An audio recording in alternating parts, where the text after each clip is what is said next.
Good evening, everyone. Welcome to Fairborn High School and welcome to the Fairborn City Schools Board of Education regular meeting of June the 4th. At this time, I am honored to introduce Bria Natal. Bria will be a junior at the high school this coming year, and Bria has been very kind in leading us into our Pledge of Allegiance. Bria, flags over there.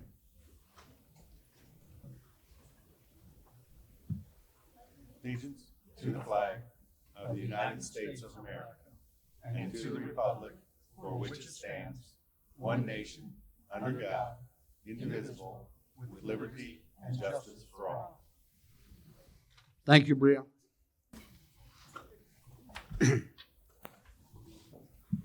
Mr. Philo, will you call the roll, please? Mr. Pat McCord. Here. Ms. Mary Reister. Present. Mrs. Barbara Blandino. Mr. Jerry Browning. Here. Mr. Andy Wilson. Here. Thank you. Way over there. I would entertain a motion to approve the agenda as presented. So moved. Thank you, Jerry. Second. Mary, thank you. Mr. Philo? Mr. Browning. Yes. Ms. Reister. Yes. Mr. Wilson. Yes. Mr. McCord. Yes. Number 5, I would entertain a motion to approve the minutes of our Thursday, May 7, 2020 regular meeting with attachment. So moved. Thank you, Mary. Second. Thanks, Jerry. Mr. Philo? Ms. Reister. Yes. Mr. Browning. Yes. Mr. Wilson. Yes. Mr. McCord.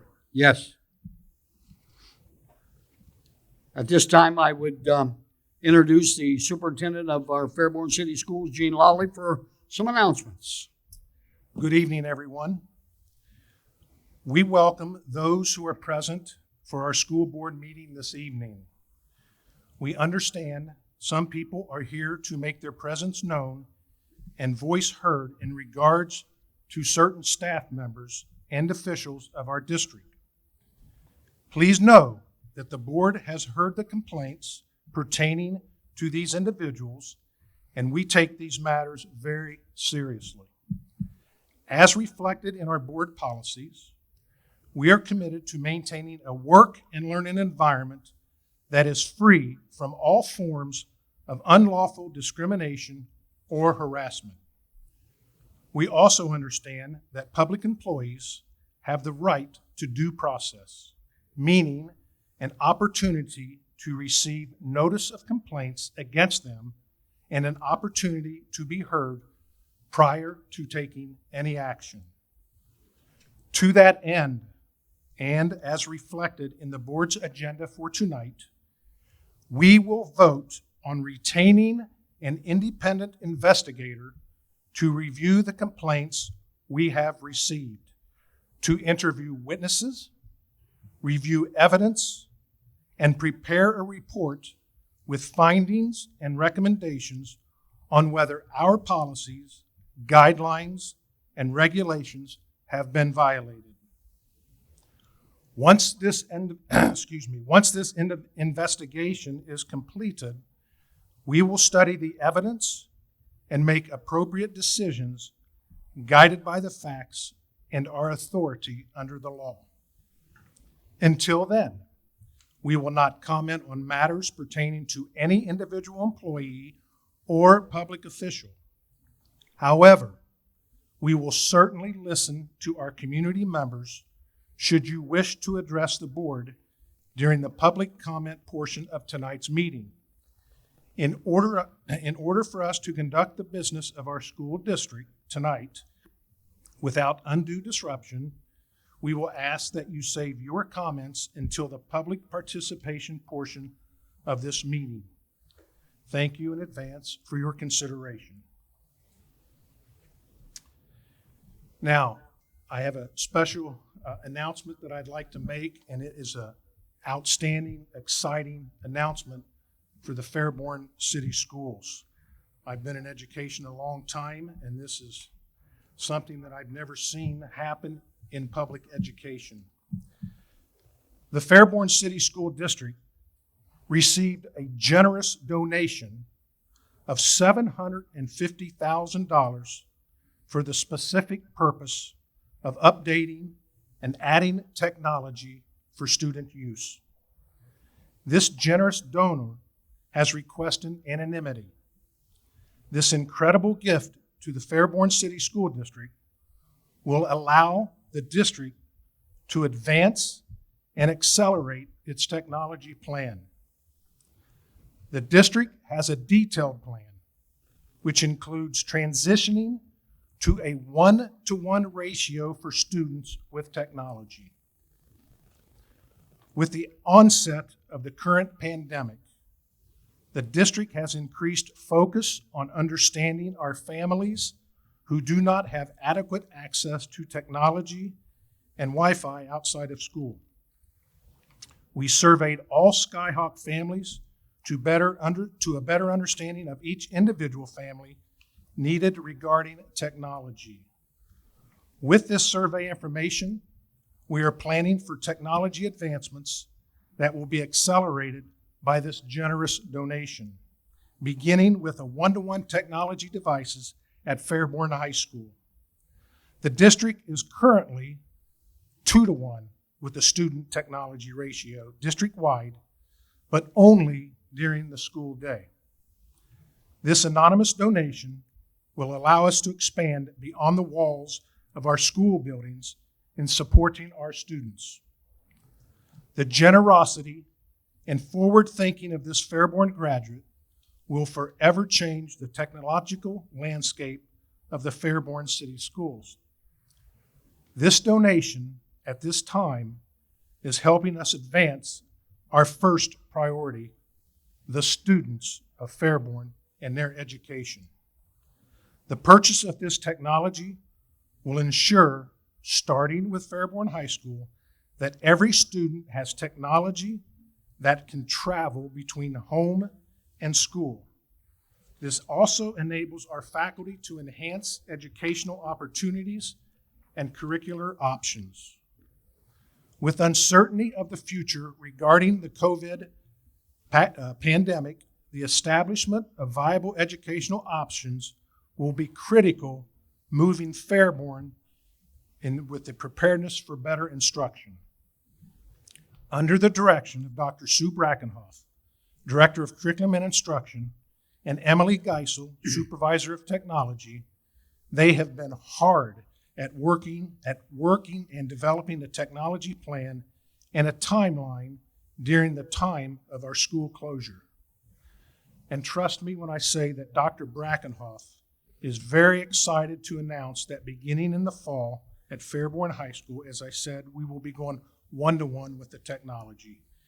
Each student will be assigned a Chromebook for use at school and at home during the years that they are at Fairborn High School. The second goal of our technology plan is to provide a Chromebook for every family to assist in a short or long-term remote learning, both of which may be necessary.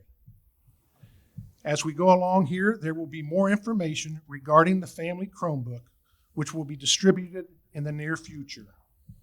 We do encourage families to check out the free and low-cost internet offerings by the major service providers so that students and families can use the Chromebook to connect with the schools and our faculty. And to help facilitate the free connectivity, we have expanded our Wi-Fi to the parking lots of each building, except Fairborn Intermediate, because it is scheduled for demolition this summer and fall. There is also free Wi-Fi in historic downtown Fairborn for the community to access. The Fairborn City School District has completed the current school year, which utilized the combination of online and hard copy schoolwork because of this ongoing pandemic. I am extremely proud of Fairborn's faculty, staff, and most importantly, our students. Our teachers have been working diligently and innovatively, given our current circumstances, and our students have finished the school year on a strong note. Fairborn City Schools, in partnership with local health officials, continue to monitor developments that will impact the upcoming school year.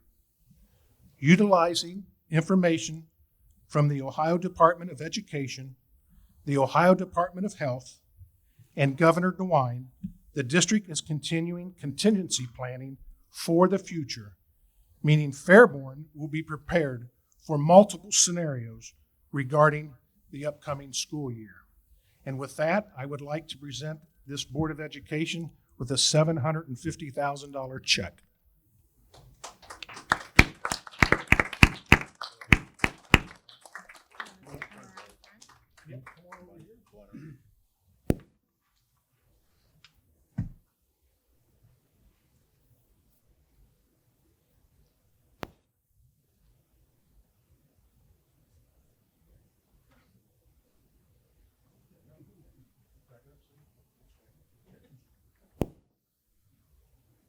Board members, $750,000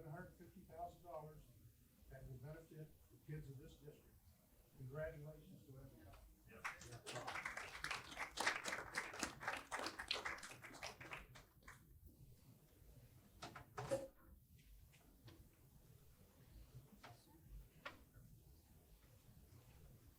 So don't forget about us in 30 years if you're a current student.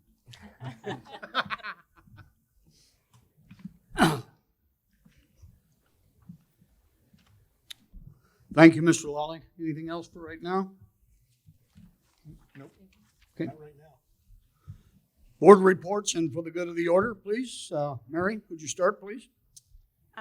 Well, I'll start since we're fresh off the heels of the announcement. If I had not seen the check with my very own eyes, I probably would not have believed it. It's an amazing opportunity for our district to be able to access the internet, and with COVID and everything, all of the challenges that it provided us. First, I thank the staff and the teachers for stepping up and figuring out how to teach remotely. Kudos, hats off to you. But also for the students trying to figure out how to learn remotely. It's a whole different world. So kudos to you for stepping up and getting in there. So this will help with that. I hope that's not me echoing. So thank you tremendously to the anonymous donation for all of that.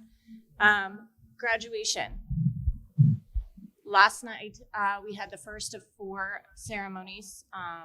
I'm so thankful that the staff here at the high school worked so hard to be able to provide you guys that. It was very iffy. We weren't sure that it was going to happen. There was just too much up in the air, and I'm so thankful that they pulled together and made it work. And then I also want to thank food service, the teachers and staff that volunteer to pass out the food to students and families in need. Tremendous efforts there, and they do not go unnoticed. I'm done. Thank you. Jerry? Okay. Obviously, the first thing is thanking the donor for this is echoing. Thanking the donor for the $750,000. It's really going to go a long way to help our technology plan. And everybody's talking about how the year changed so quickly towards the end of the year, and it changed for everybody, and it changed like on one day. So everybody adapted to it. Unbelievable, in my opinion, the staff, the students, and how it was handled. But a lot of times I think about the seniors, and I feel bad for the seniors. You think about senior prom, you think about the New York trip that was canceled, their last time of getting to walk through the building before they leave, those types of things. They don't get to do that again. So I always think about the seniors. And then related to the seniors graduation, we had the first part of it last night. And even though it's different, I think it's a neat way to handle the ceremony and a neat way to recognize the seniors for graduation. And just one other thing was, on Facebook, how memories pop up. The last month, I've had all these different memories because I go to a lot of the band stuff, I go to a lot of the athletic stuff, and all the memories around the concerts that didn't get to happen, the jazz fest that didn't get to happen, and all those types of things keep popping up, just reminding me of how different things are. So hopefully next fall we can get back to more normal, and next year senior class can do those things at the end of the year that our seniors this year didn't do. Andrew, would you like to comment? Yep.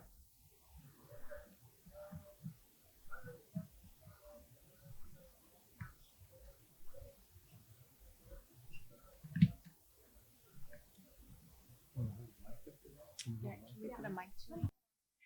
Hold on, Andy. Andy, could you hold on just a second? See how this goes. All right, Andy, go ahead. Okay, do I need to start over? Or? Yes, please.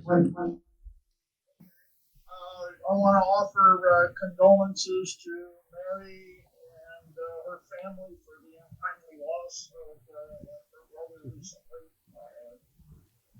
It's never good to lose somebody that young. You know? Some of the things I was going to say have been said by others. Very gratefully acknowledge that donation for technology. I'm here today not because I'm here a room full of people, because when I first started on this board, there was tons of people with red shirts. They were like very angry with us. So, I'm ecstatic because I'm glad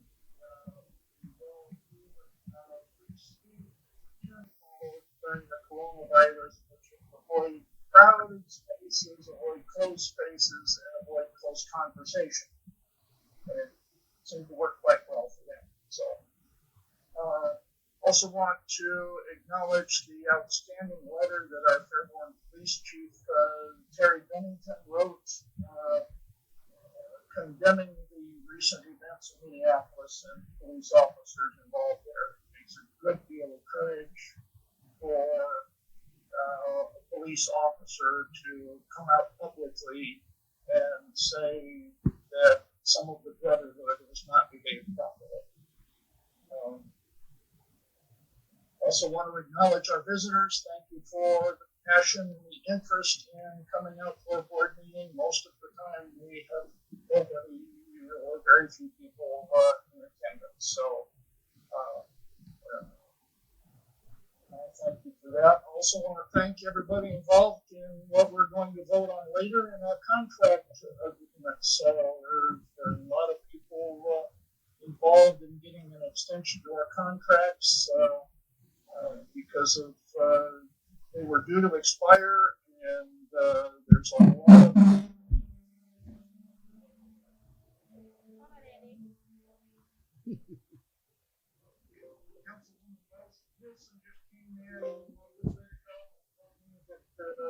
report on the news states that our board meeting is at capacity and we have people in the auditorium. So it's interesting that our board meeting is making the news again. And that's all I have to say. Thank you, Andy.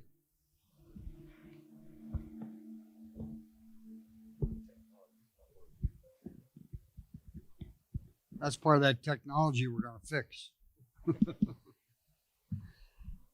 Thank you all, board members. Also, I would like to send condolences out to Dennis and Sharon Young. Sharon lost her brother the other day of a heart attack.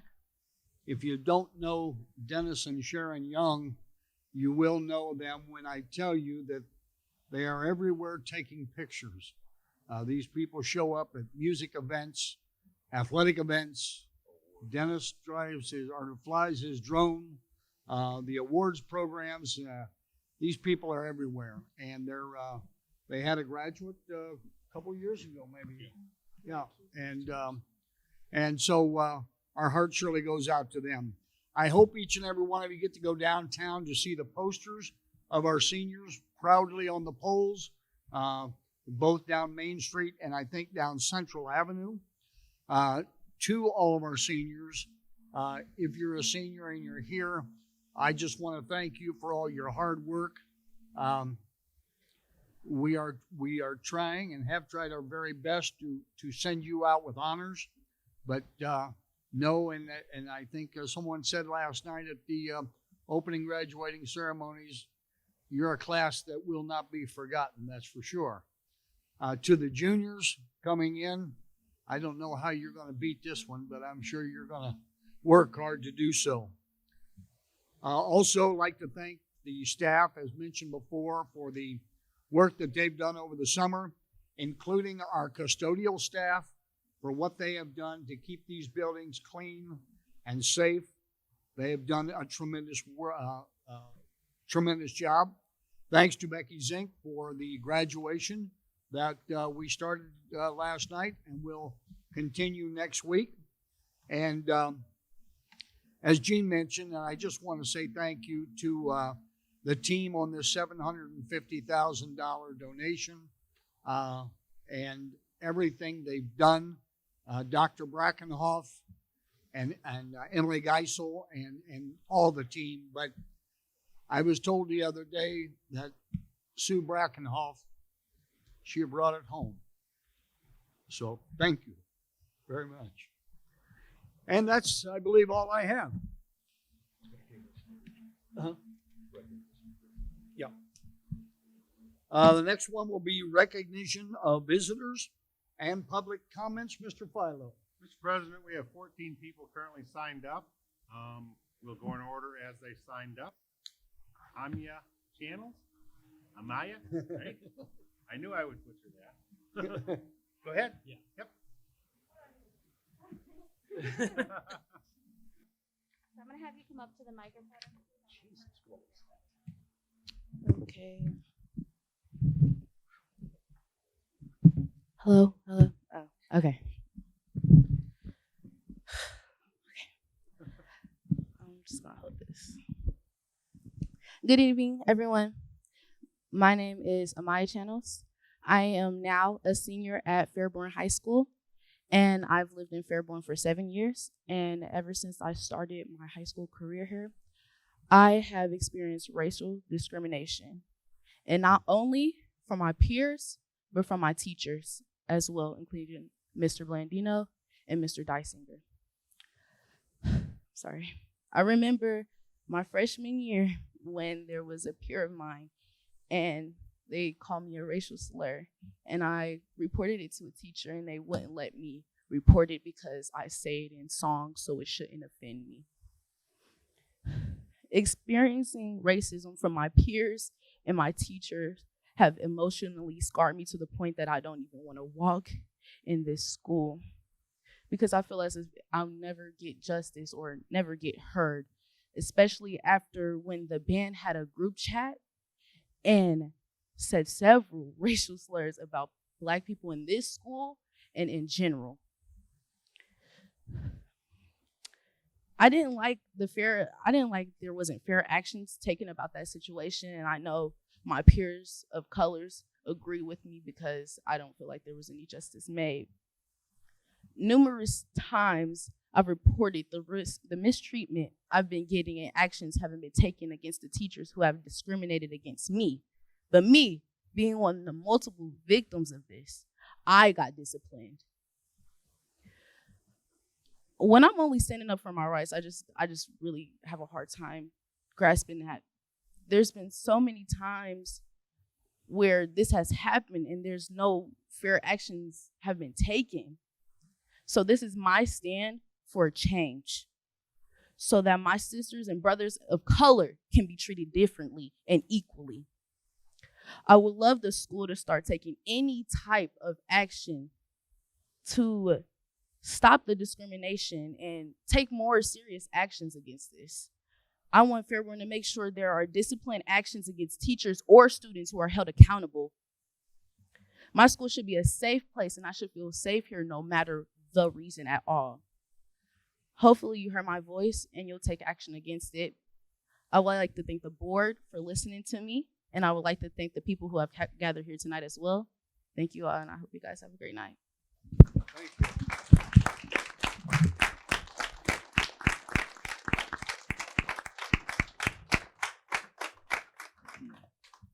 Next, we have Brianna Mayfield.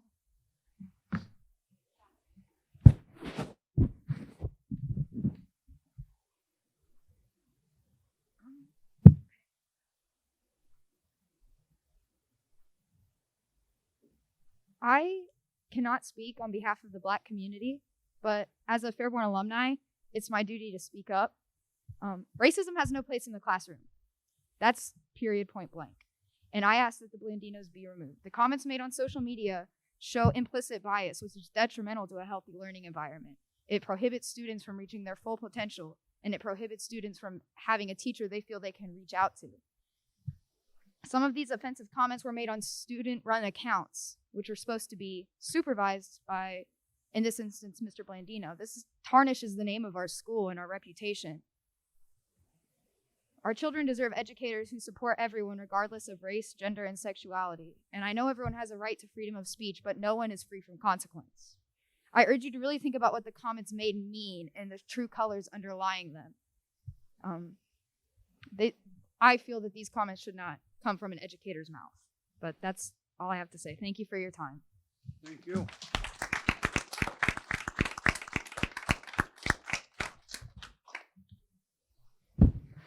Next, we'll have Bria Natal. Mm-hmm. Thank you.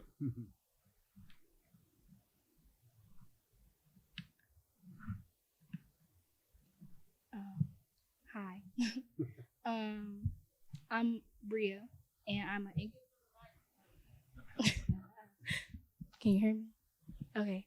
I'm Bria, and I'm an incoming junior at Fairborn, and I just want to put my opinion on this situation, just overall period, because I feel like it's just not enough being done. And for me to come to the school, I went here my freshman year and transferred my sophomore year. My freshman year, there was an incident with the band, and I just feel like it's already hard enough being a young Black female in a majority white school. And me coming here my freshman year as high school, I was already scared. So when that happened, I just felt like, okay, I'm just gonna come in here, put my head down. I don't want nobody to say nothing. And now being with this teacher, it was already signs of him being racist or not having equal to everything. So I just feel like he just needs to go, because if I feel like that, and I'm a really loud person, so if I feel like somebody I'm supposed to come to and trust, and I'm supposed to come here and feel welcome, for him to come in my environment and take that away from me, I just feel like that's not right. And it's not just only me, it's among all students, Black and white. So I just feel like he just needs to go, because then if he don't go, it's going to be, okay, since he didn't go, I can do it. Let me say this. And then that leads on to the kids doing it. Okay, teachers doing it, so let me say this. And then that's just a big controversy that no one needs. So that's all I got to say.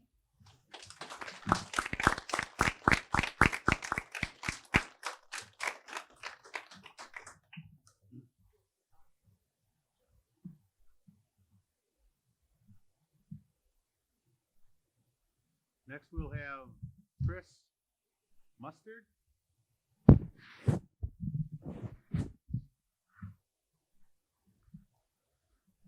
Thank you, Board and Mr. Lawley.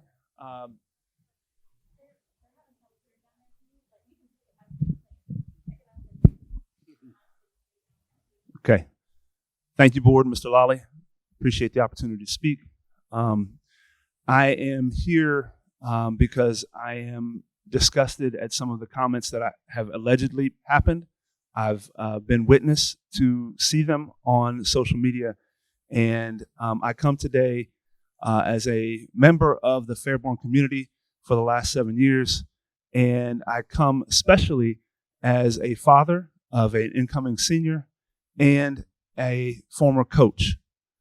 There should be a higher standard. I work in education, have for a while, and I know firsthand how hard it is to be a teacher and help students to learn how to add and subtract and divide. But we are asking our teachers, coaches, and whatnot to live up to a higher standard. I'm also one that believes in forgiveness, but there is a line that has been crossed, and the integrity of our leadership has to be held accountable. As a former coach, it's difficult to see someone in that position tarnish the opportunity to mold lives. And I think as a community, because of the outpouring that we even see today, we need to be held to a higher standard. And we need to make sure that justice happens. That's all I have to say.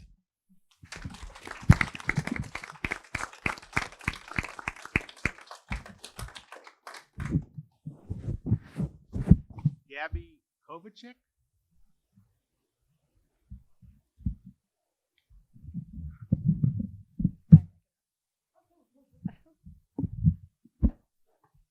Can you hear me okay through the mask? Okay. Thank you, board and Mr. Lawley, for letting me speak today. I came here to speak about an issue that isn't huge in everybody's mind right now, but is very important to me personally and many students in the high school. I am a class of 2019 graduate, and I survived high school, but not everybody does. I'm here to talk about mental health awareness. When I was in high school, unfortunately, I was diagnosed with depression my junior year. I was diagnosed with anxiety, and I felt a lot of the time through high school, I was not supported in ways that I could have been. And I understand that Fairborn might not have the resources, the money needed to give kids exactly what they need. You guys are teachers, not doctors, but that doesn't mean you can turn your backs on students who need help that they can't get at home. I have a few recommendations. If Fairborn lacks the money to bring in more full-time therapists, more counselors, I asked the board, the high school, middle school, all the schools in Fairborn to advocate for resources outside of school that kids can access, that low-income students can access. I also asked that the schools advocate for summer programs, because even though students aren't at school during the summer, that doesn't mean their mental health problems go away.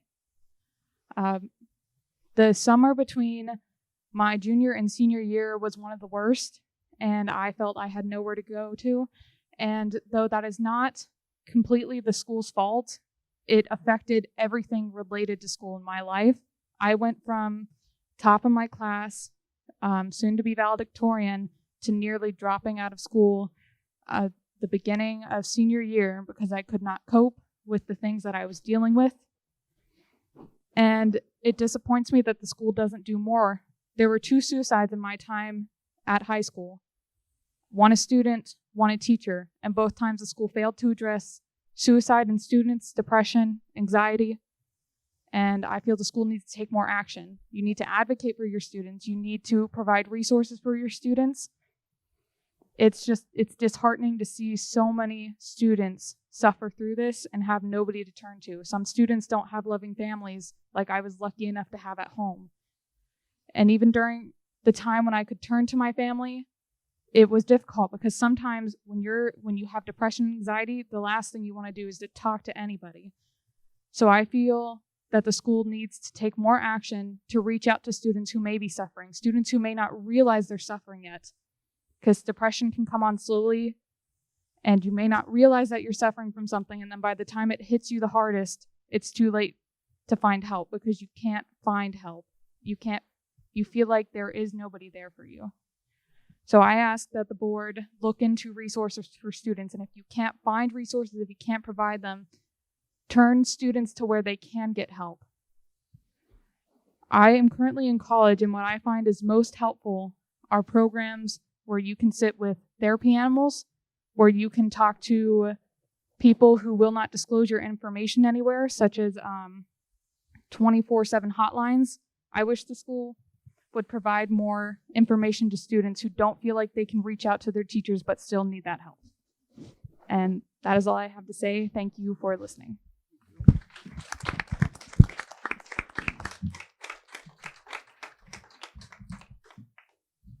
Anya Cassie?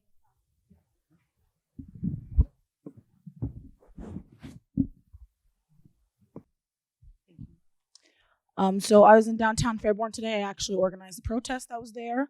I would like to say thank you for allowing us to speak. And Like some people who've already stated before, I have concerns about a member of your board and a staff member here at Fairborn High School.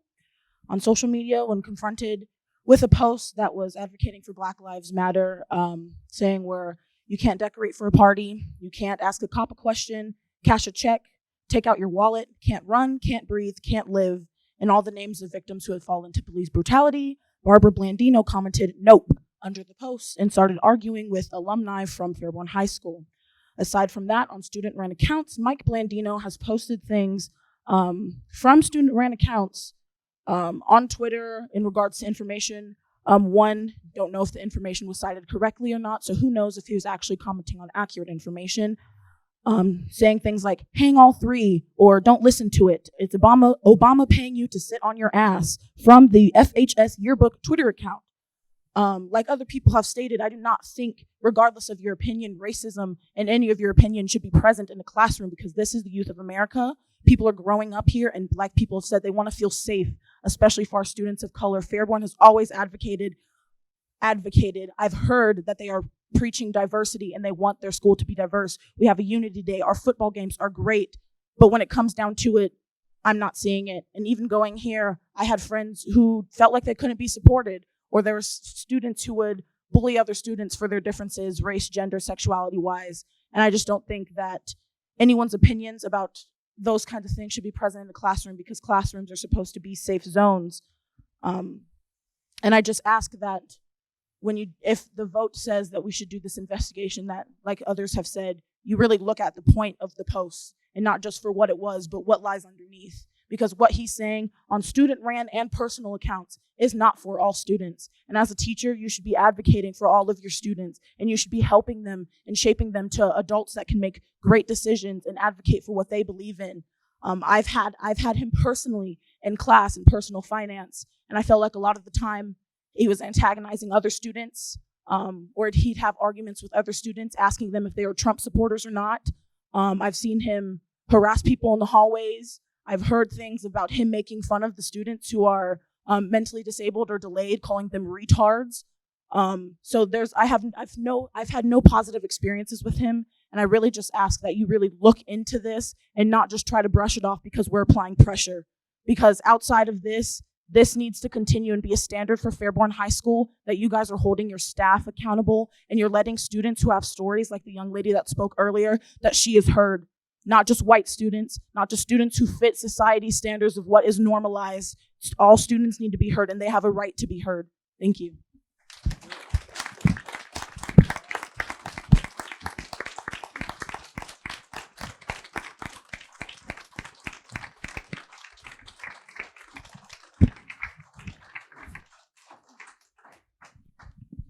Marcus Thomas.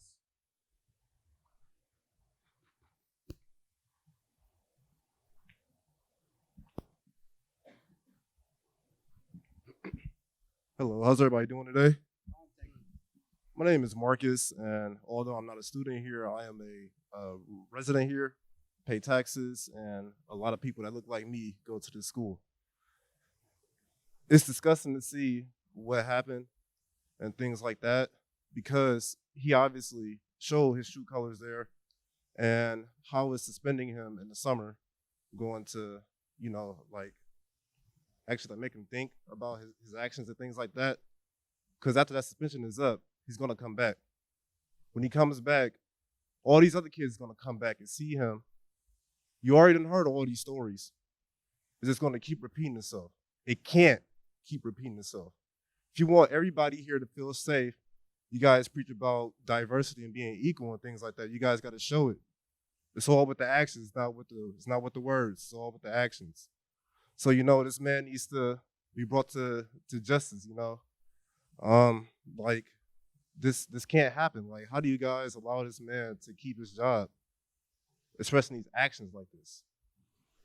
It's his job as a teacher to bring safety, protection, creativeness, and intelligence to all these kids.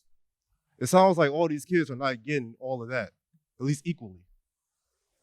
You done heard all these stories, and those are from the students that actually goes through this. They actually go through all this stuff.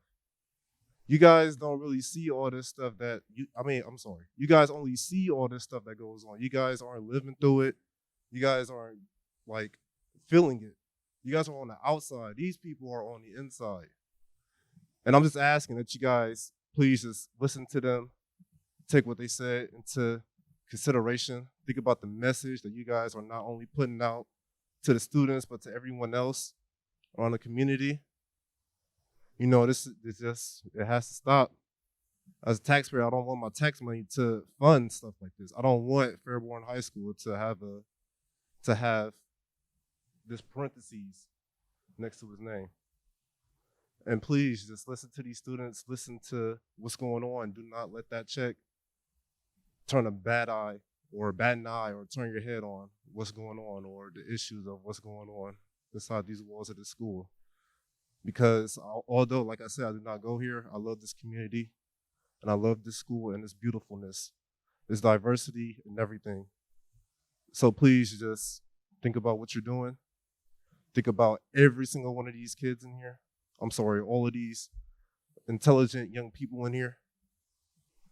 Just think about it. And just please, just think about it. Thank you.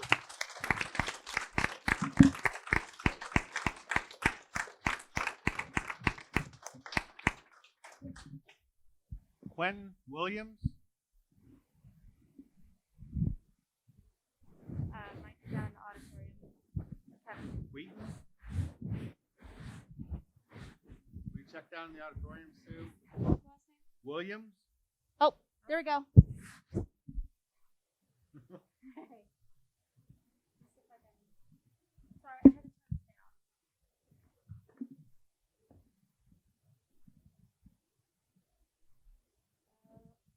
Just have Wheaton come in here. Sue, Yeah. Sue, will you just have him come in here? Okay. Maybe ask anybody that wants to speak. Yeah, if there's anybody else in there, we're gonna have you come in here.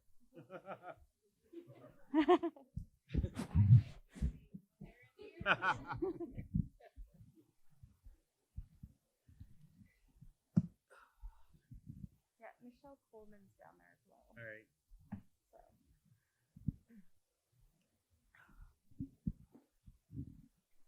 If you guys can hear us in the auditorium, if there's anybody else signed up to speak, just come to the door. Did I what? I'm very low. If there's anybody else in the auditorium that is signed up to speak, just please come to the door and we'll get you in. Hey, there you are. Come on up. Thank you, Mr. Williams.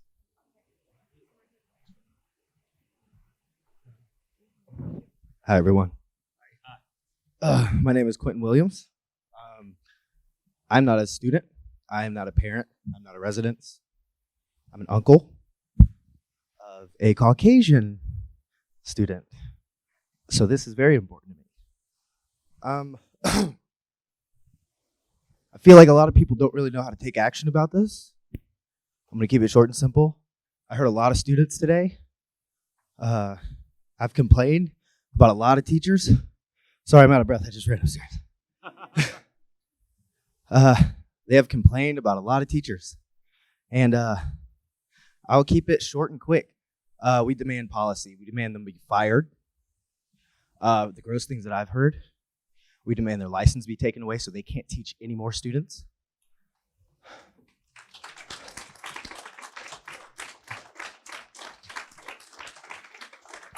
We do not only demand this from Fairborn City Schools, but all schools to follow, and at least the Miami Valley in Ohio. That's a huge issue. That's a huge thing. We demand policies for you to better listen to the children that are complaining about these things that are being brushed under the rug. Sexual gross imposition with minors and racial things. So we demand further solid investigations to listen to the children. And that's really all I can really say is for action. You need to start doing things. These kids depend on you, all of you, whoever's a teacher here. And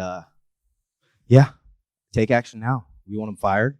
We want their license, and we want anybody that is affiliated with any type of sexual gross imposition with minors, harassment of any sort, whether it be racial, anything, that there be a solid investigation, and you guys just do your jobs a little bit better. Because I'm a grown-ass man. Sorry for my language. I'm a grown man. But these kids, they're coming out and speaking about this stuff right now, and I feel like they have been, and they've been brushed under the table for too long. So I think that's all I really have to say is update your policies, make it better for these kids, for real. Thank you. Thank you.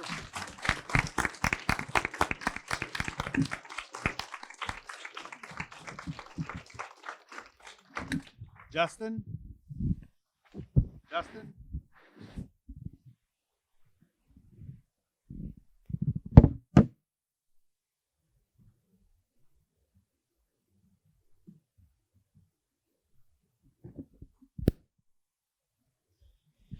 Good evening, board members. I'm Justin Hammock. I have been the resident of Fairborn, Ohio for 4 years now. I come from Alabama, from a small town near Montgomery, the heart of Southern racism. My wife is an African American, and my kids are mixed between white and black. My wife and I have experienced racism from the public in Alabama and my family just because of the simple fact she is black and the dynamics of our relationship. I have not spoken to my family since December 2010, so as you see, this situation does hit home for me, and I feel for my fellow Americans. I served in the Alabama National Guard for 6 years. I assisted American citizens during natural disasters regardless of race, color, and creed, or walk of life. I deployed once during my time of service, and I swore an oath that many public officials swear when they take office. And I will hold my oath until the day that I die to support and defend the Constitution and the constitutional rights of all American citizens. Now back to current times with Ms. Blandino. She has shown that she cannot remain unbiased towards all people, that she views African American people in different light than white Americans.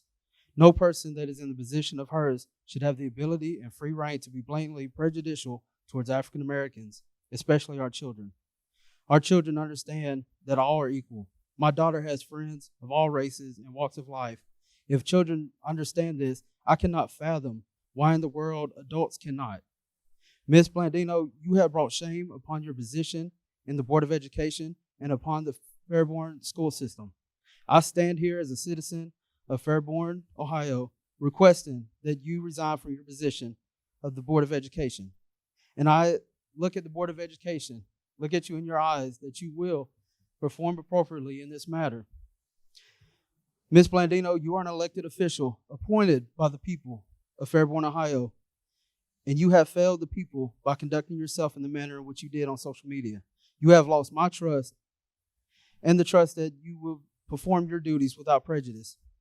I call that the board do the right thing, and I call that Ms. Blandino will put in her resignation and no longer be a member of this board.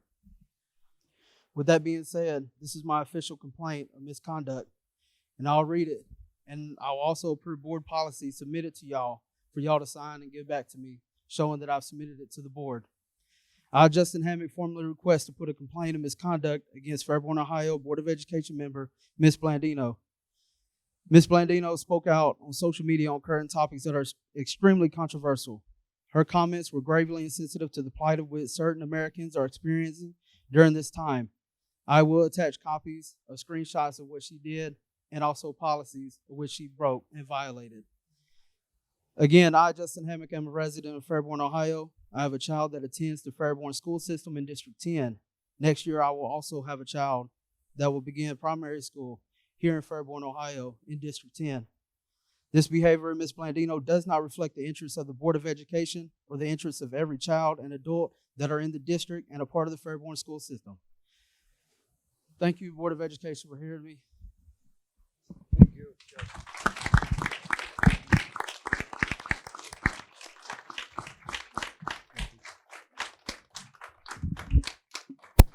Next we have Caitlin. Caitlin Seacraft. Caitlin?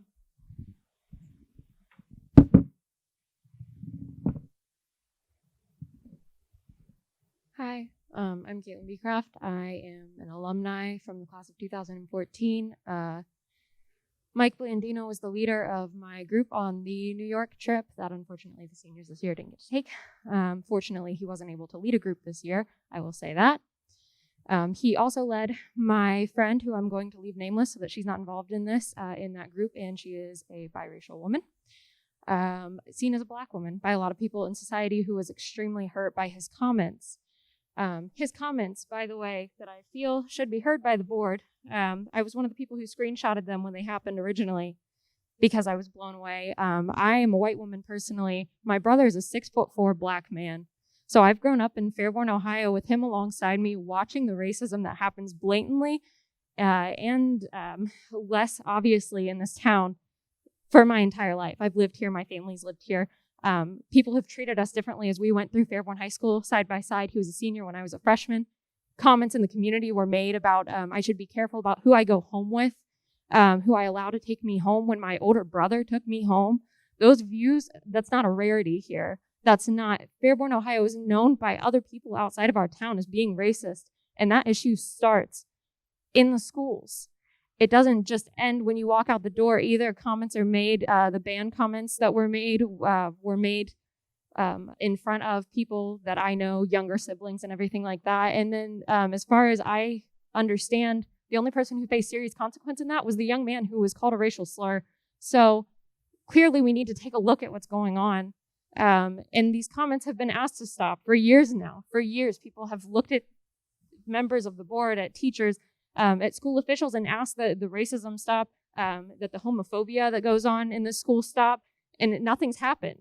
I'm coming back to you. I've graduated college at this point. I work as a professional in the area, and nothing has changed. I look at the faces around me of Black students who have had to deal with this, for lack of a better word, bullshit for years now. How many more years are we going to let Black kids go through these schools and not feel safe? How many more people are going to have to go through these schools like my brother and be treated different than people who look like me? It's ridiculous. So Mike Blandino, the comment that he made, the original post that was made was a tweet, and it said, Donald Trump literally called the coronavirus the Chinese virus and called Black people, quote, thugs, and y'all still have the audacity to call him not racist? Wake up. Mike Blandino then commented underneath, and you can see the screenshots on my phone or anybody else's at this point, just because he speaks the truth, you all can't stand it. Take your blinders off. So I'd like to point out that he did not dispute the comment that was made. He never said Trump didn't mean that. He said in response to this comment that Black people are thugs, that he felt that that was the truth. Take it for what it is. Stop making excuses for racists. And let's also talk about the fact that in Fairborn schools, you don't learn a comprehensive history. You don't learn about the struggles of Black people from Fairborn schools. You don't learn proper American history. Let's stop whitewashing American history. Let's stop teaching these kids a more palatable version. They don't need a more palatable version. They need to understand the struggles of Black Americans, because that's how you raise racists. That's how you raise Mike and Barbara Blandino. Thank you.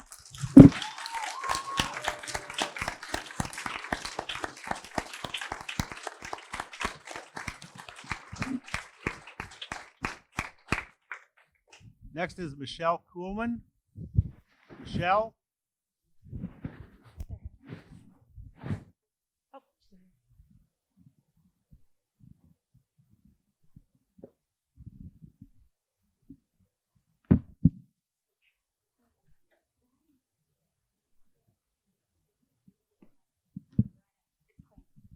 That's okay.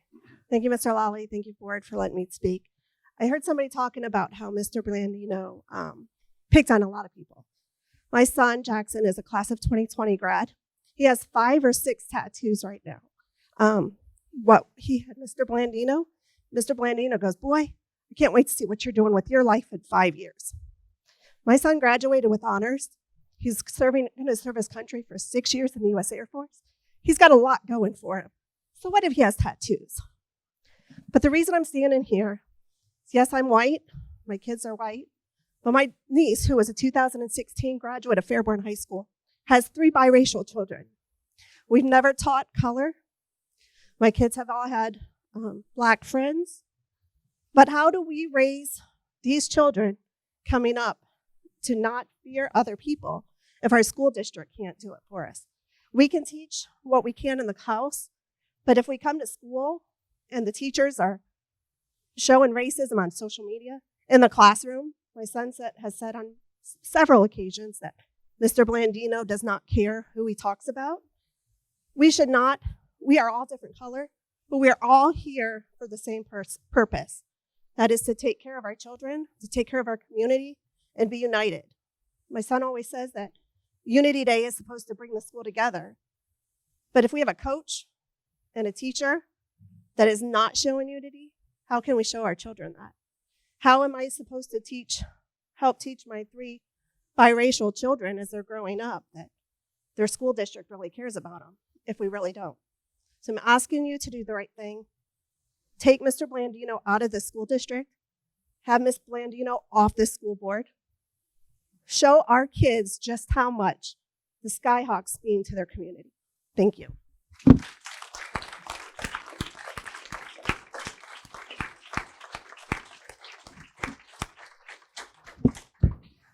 Anisha McCoy.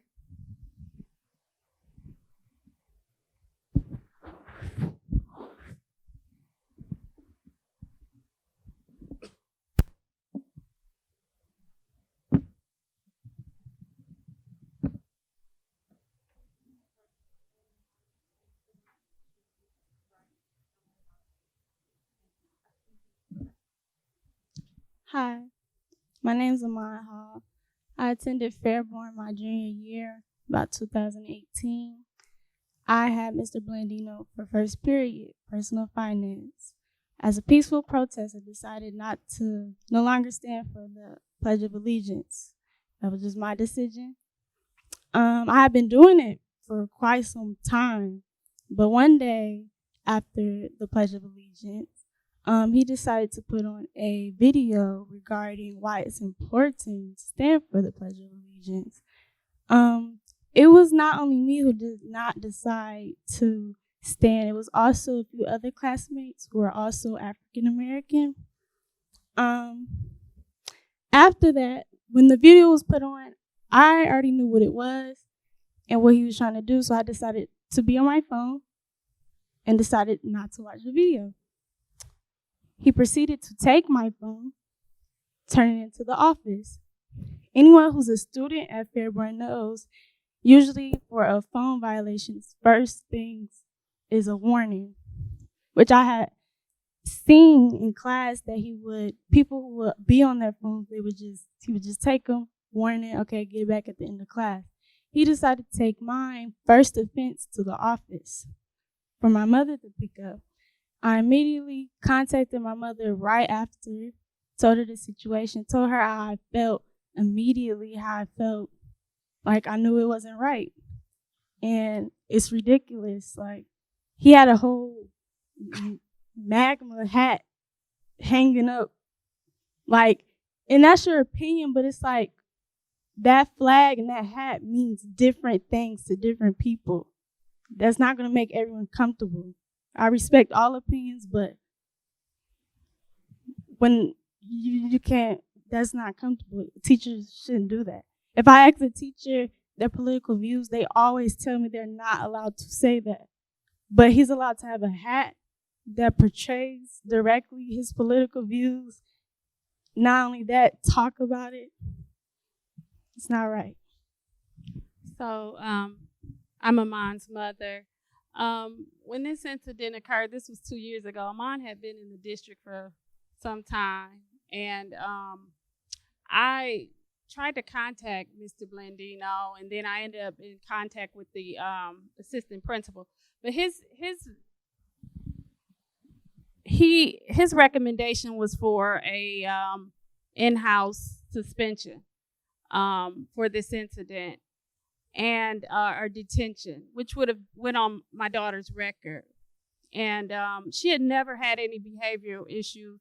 Always got actually good reviews from her teacher about how well of a student she was. So during a series of emails back and forth, and then phone calls with Mrs. Gayhart, and I do believe she tried her best to resolve. But the recommendation was, well, there has to be some consequence for her having the phone. And I thought, well, I don't think so, because she had a right to protest, as he had apparently a right to demonstrate his political beliefs in the classroom. So it was the same thing. So that was resolved. She didn't end up getting the detention, but I do feel like her grade was affected. And I feel that I should have come to the board meeting and I should have stood up and I should have said more at the time. So I did transfer her out the district. But here I am. And now I feel like I should have said something sooner, but I'm here now and I wanted my daughter's story to get out. I did not feel like a finance class was the appropriate environment to be enforcing anything political whatsoever. And just as my daughter had a right to protest, if he has a right to, as well as he has a right, I assume, to have a Make America Great hat in the classroom. Thank you.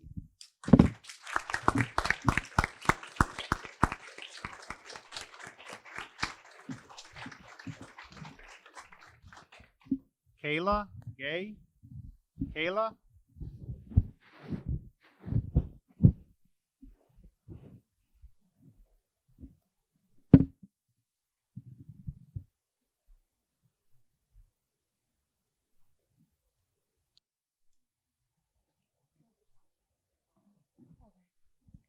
Hi, my name is Kayla. This coming school year, I'm going to be a junior. So when I did hear about the comments made by Mr. Blandino and Mrs. Blandino, I was disappointed, but I can tell you that I was not surprised. Last school year, we did have a change in our principal. And a lot of times the students did voice their concerns with what he was doing and had certain complaints. And when we did voice those complaints in his classroom, he immediately shut them down and he made us feel as though our opinions did not matter. So hearing that and knowing that, and he also had a Trump bobblehead in his classroom, hearing that and knowing that, I was not surprised that he would make such comments. I was not surprised at all. He often called us snowflakes and disregarded our emotions. So I understand when people say people have a right to their opinions, but your opinions do affect the way you treat your students. If you think lowly of Black students, you will not treat them and you will not teach them as good as you treat white students. That is just basic common sense. Basic common sense. People, teachers, I know a lot of you know this, take an oath. Take a Socratic oath that they shall teach their students the best of their abilities. And I feel like that has not been upheld. It definitely has not been upheld. If you have someone on the board trying to represent the students in this class, you cannot have that type of opinions and those type of bias against those certain students in the classroom. You can't have that because we can't have that represented, because that means she cannot cater to the needs of those students. I know that there has been instances in this high school where I feel like racism is kind of perpetuated by either lack of action or defending a person for what they did. It's very disgusting. Our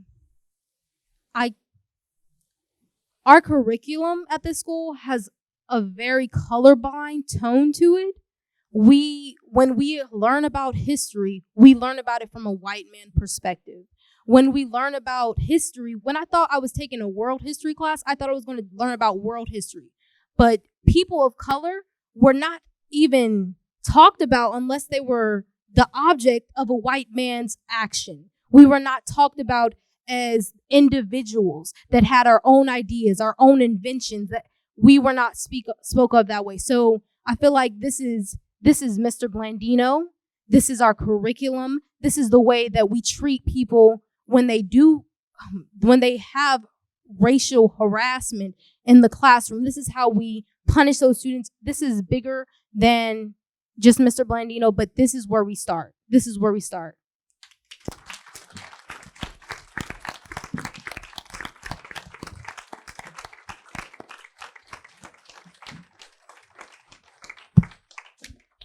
Next we have up Dexter Bailey.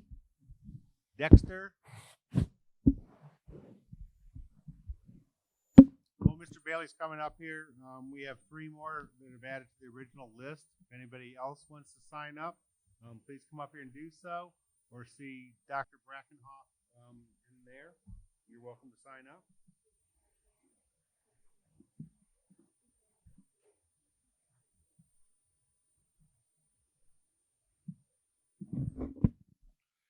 Hello, I'm Dexter Bailey, resident, human.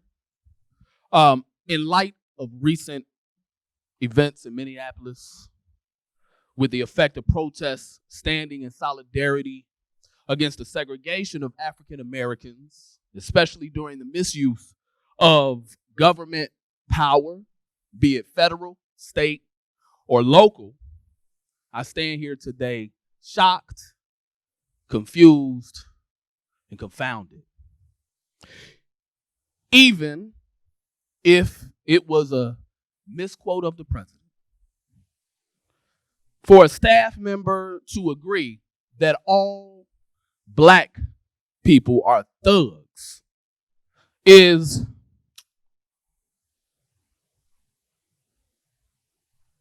just terrible to me. Especially when it's a teacher that represents the Fairborn City School District. Now, as you know, the word thug has no color. And it's reserved to no race. Of course, as a fellow teacher, as I do teach, and I have taught in several districts, and I have taught teachers how to have a responsibility for their students.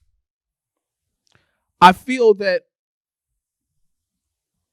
in this instance, there has been a teacher who hasn't behaved with care towards their students. I've heard that here in this district, and I've seen it, that the talk of African American history, which is a part of American history, has not really been discussed. And maybe that's because the teachers don't know how to discuss it.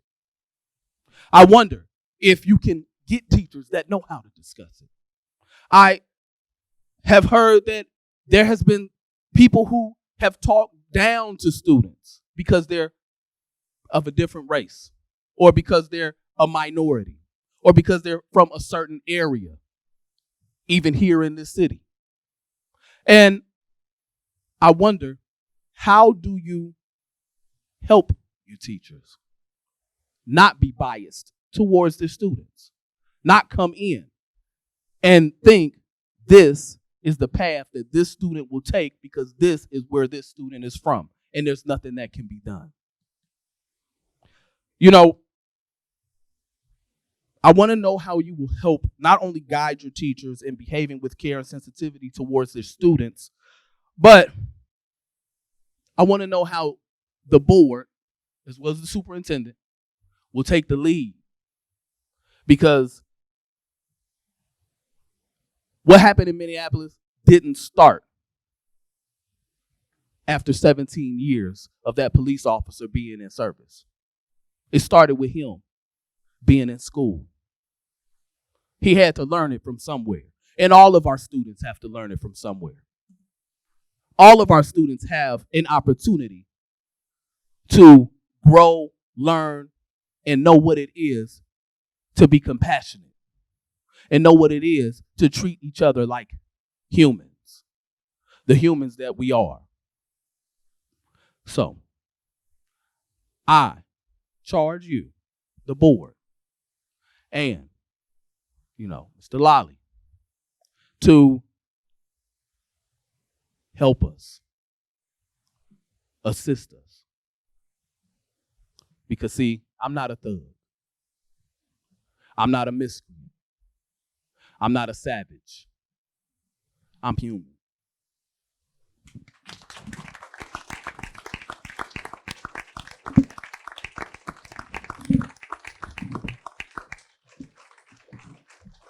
Next we'll have Jody Austin. Jody Austin.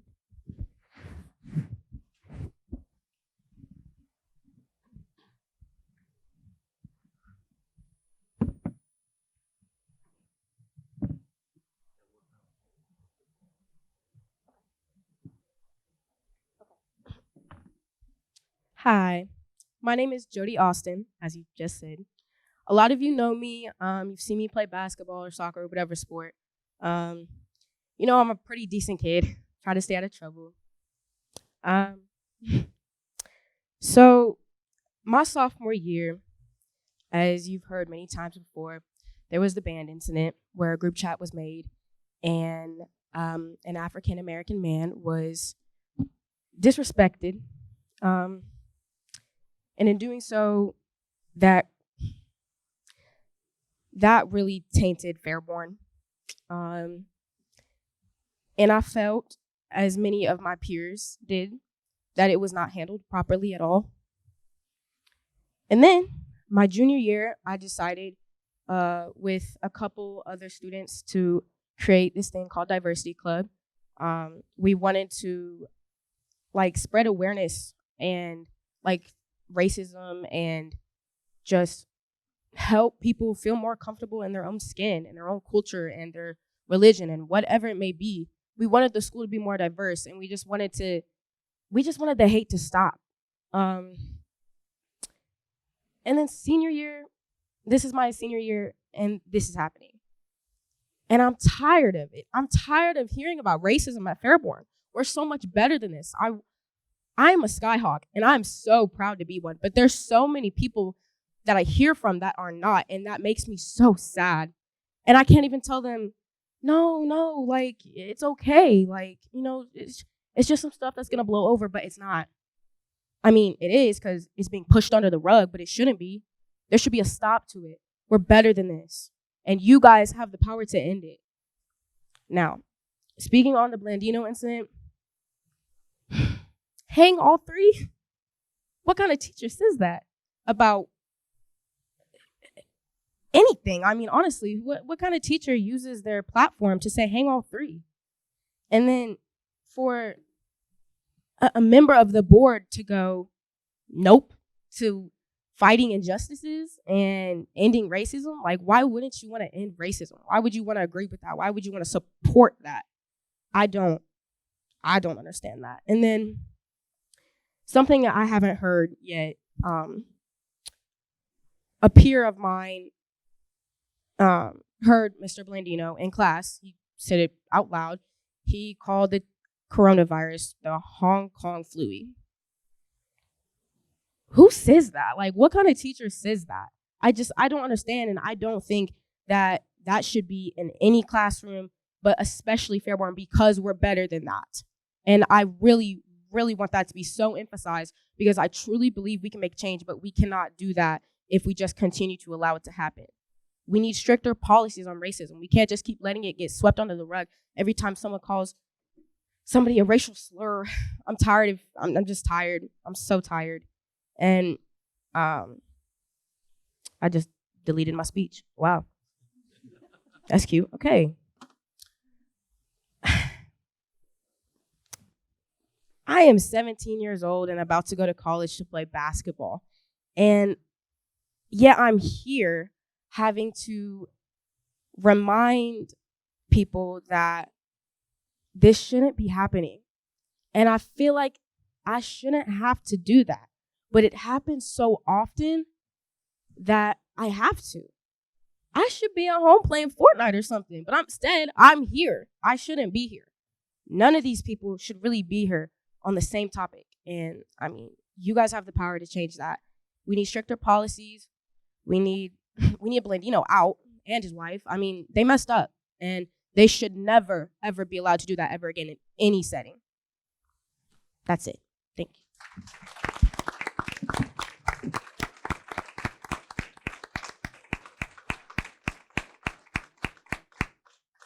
Jasmine McMore.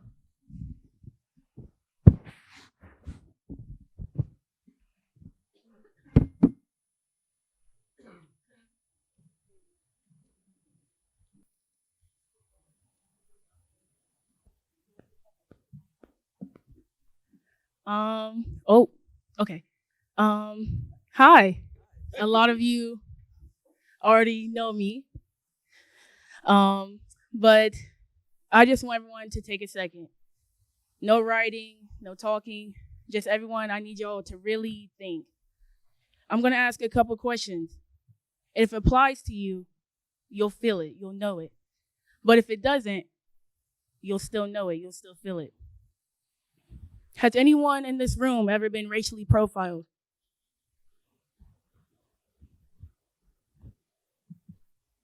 Has anyone in this room had people dodge them because you're black? Had people dodge them because they're black, walking in different directions, telling people, hey, don't walk by them.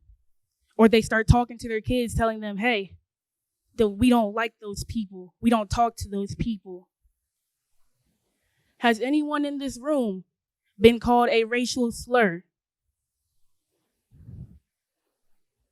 Has anyone in this room had police follow you around the store because they thought you were a suspect? Has anyone in this room feared for their life because you saw a police officer? I'm not talking just, oh, I might get a speeding ticket, but no. Your life was going to be taken if a police officer pulled you over and asked you to pull out your license and registration, and all of a sudden he starts to reach for his gun to pull on you so you don't make another move. A lot of you will never experience that pain, to know what it feels like to lose family members, to have life be stolen from you, to live in fear because you're black. None of you will never know how it feels to walk in a school and people start to look at you differently. They start to question why you're there. They start to tell you you're stupid, you're nothing. You want to know how it feels to be black? You're looking at it. You don't know how it feels to cry and ask people just to look at me the same as you. Just talk to me the same. Look at me the same. Ask me the same questions you ask your parents. None of you will ever know the struggle of being black in America. I'm not asking you to do the impossible. I'm asking you to do something that's right. We shouldn't be asking for a chance to walk in a school that revolves around our culture. If you asked anybody in this room what it feels like to be a skyhawk, some of these black kids could tell you it feels like racism, it feels like hate, it feels like struggle, it feels like pain. It feels like teachers telling us, hey, we're about to talk about slaves and history and have all the white kids look back at you because, hey, your ancestors must have did it right. You don't know how it feels to be told you'll never amount to nothing because you're black. You will never know the struggle of walking outside and having your parents text you every 5 minutes to check on you to make sure you're not on the verge of dying by police brutality, that white people won't pull a gun on you. I'm not talking just for black people, but everyone of color. I stand here today, I'm not trying to make you feel bad, but I need you to recognize your privilege. I need you to recognize that some of you may never have to fear for your life, may never have to fear for your parents' life, may never have to face the struggle of being black. None of you will be able to walk in our shoes and still say, hey, let's go do something at late at night. But that black kid has to leave. You will never be told, yeah, you're different. Yeah, you're all this, but you're never good enough. To all my students in here, to the board, I say this as a senior about to leave this high school. I graduate June 9th. And on June 9th, if things are not changed, I am not coming back here to ask for more change. I'm going to now allow the students to ignite change. There is no more coming back here to settle differences that should have already been settled. There is no more coming back here to fight for the privilege of my friends, my family, to walk around this high school. When I stand here today, this ought to be the last time any of these parents, these black kids, these Latinos, these white folks, matter of fact, everybody, it should be the last time we should have to ask for justice in order for these kids to go to school. When I go off to college next year, I want to hear my friends saying, hey, we got to do all this stuff. We got the justice we needed. Our diversity club is flourishing. But if I have to come back here and then fight for my friends to walk in a school they deserve to be in, a school they got honors in, a school they worked hard to be in, things will be different. This speech will not be as long. This speech is just going to be, if Black lives really matter, then you need to expect change. You need to admit there needs to be change, and you need to act upon this change. Please look around at all these kids in here, because they want a voice. They want you to be heard. They want to have the same privilege that some of these white kids will always have because of their skin color. I don't want to come back here and ask my friends, what's wrong? What happened now? Thank you.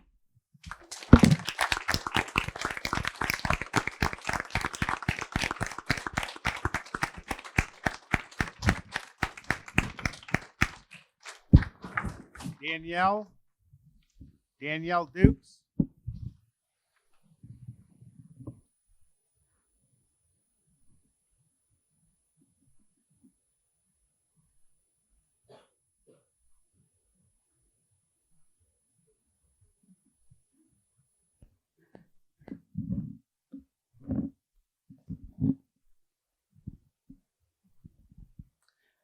Thank you for the opportunity to speak today.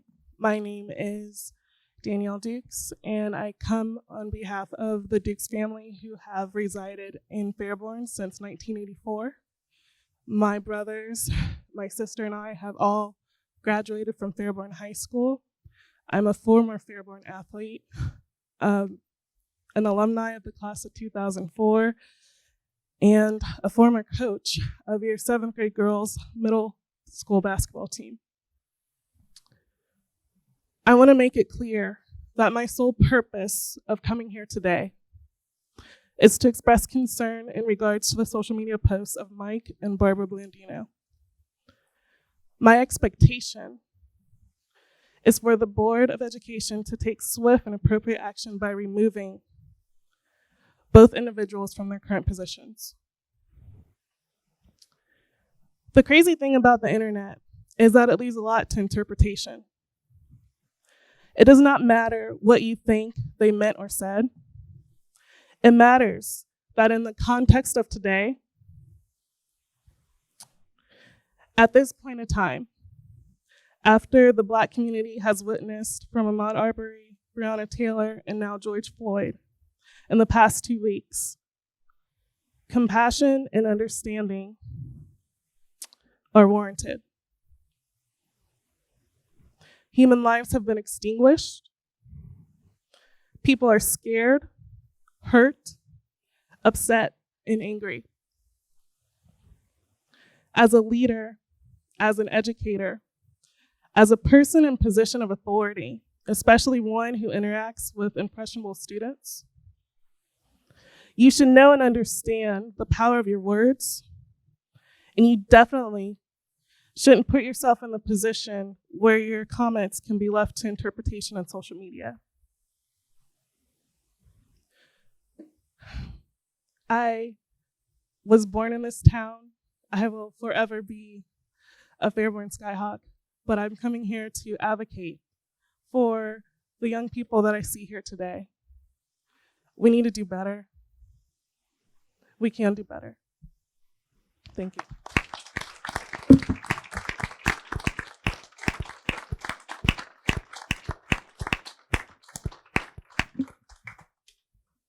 Neville Smallwood. What? Nevaeh, sorry. Mr. President, we've had 17 people speak and we still have 11 to go. Let's hear them. We're fine. Yep. Hi, my name's Nevaeh.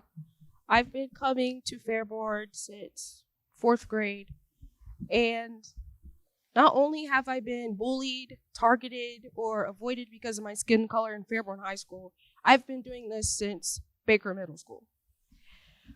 In Baker, I was called the N-word with the hard R because I rejected him because he wanted to date me and I kept rejecting him. So he called me the N-word. And this happened in a teacher's classroom, and I told her in her supervision, and she took me out in the hallway. I was crying. And she told me she was going to tell the principal. She did not. This has happened in her classroom has happened 3 times in her classroom. Nothing was done. Now I come to Fairborn, and it continues. I report to teachers. Nothing's been done. I have literally been snatched up, grabbed by my shirt, by a teacher, and because I had a hole in my jeans, but it wasn't that big, so she snatched me up really, really hard, like she was my mom or something, and I was literally about to go off on her. I was ready to go off on her, but I didn't because I knew I would be the one getting in trouble, not her. So I reported it. Nothing happens. They look at my pants and say, "Oh, you have a hole in your pants. You got to go to detention." Nothing happened with the teacher. I got a detention.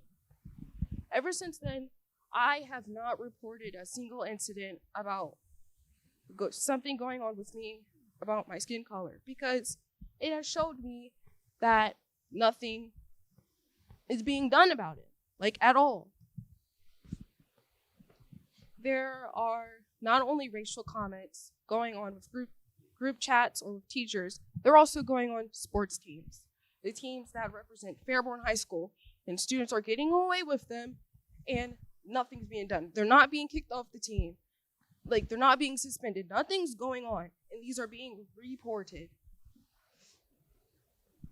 I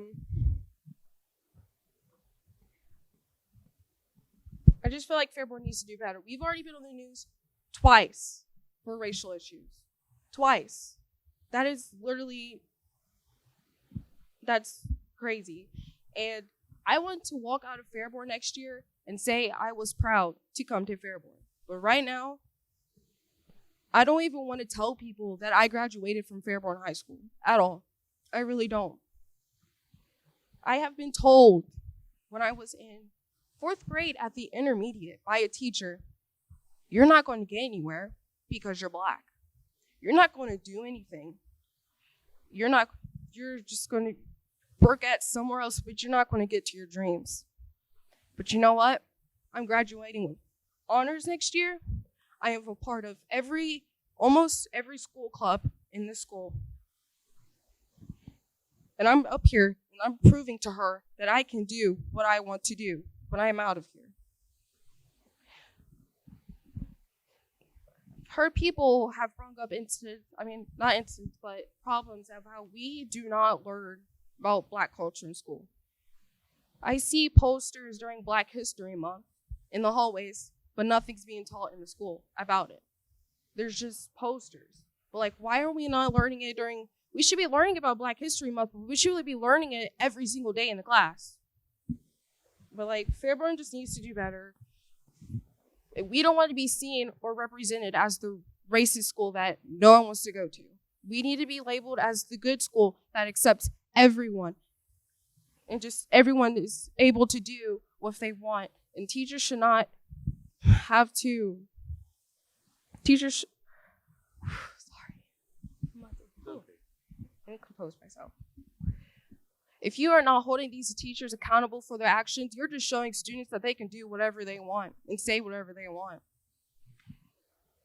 This is obviously starting at a young age because I've dealt with this since 4th grade. I've been fighting to feel like I belong. I'm already dealing with being the only Black kid in the classroom. I'm already dealing with feeling like I have no one to sit with at lunch because I'm a black student. Fairborn just needs to change. That's all I gotta say.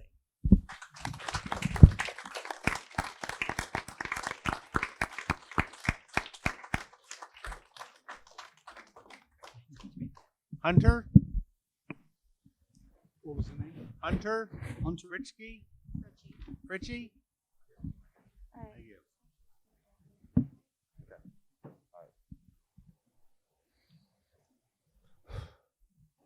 Hello there. My name is Hunter Fritchie.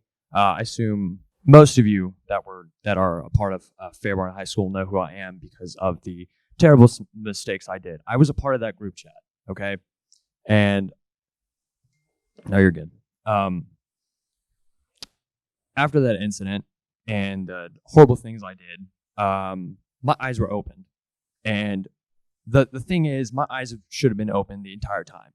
I was raised better by my own mom and dad to not be a terrible person or to be racist or just use homophobic language or racist language even. And after that, I look at the high school. I am a senior. I've been in this school since first grade. I've been here forever. And racism has been a part of Fairborn forever. And if you take a look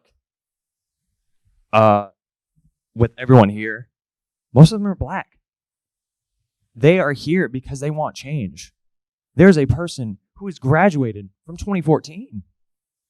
They shouldn't even think about the school anymore, but they came here today because they were experiencing racism too. It has never changed. And I'm tired of it too.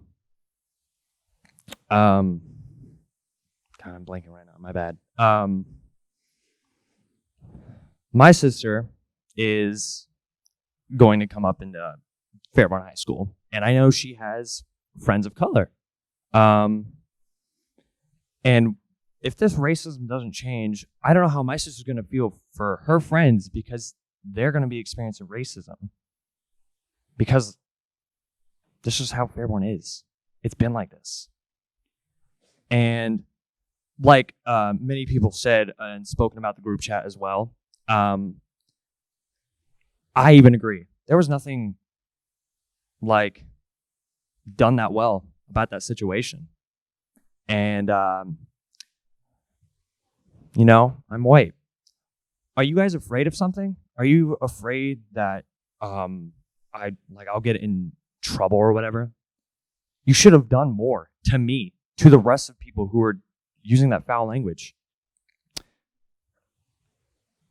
If, let's say, you know, a person of color here, let's say they're in a situation that was like just as controversial, they probably would have gotten severe punishment compared to what I had. It's dumb. It's terrible. The school has a need to stop this. They're done with it. I'm done with it.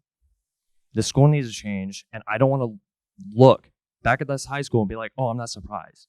And with everything going on right now with police brutality, I don't want to pull my phone one day and see on the news that a person that I went to school with was murdered by a policeman. I don't want any more racism to be in the school. That's all I have to say.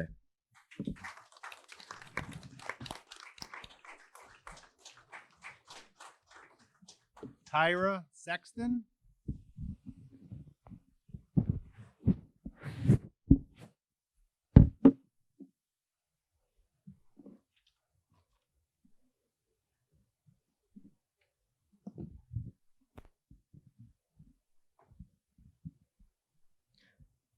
No. Okay. So I'm going to start with I never once spoke bad about Fairborn. It's a diamond in the rough, but you guys got to do better. What I ask of you is it's not a suggestion. I'm telling you.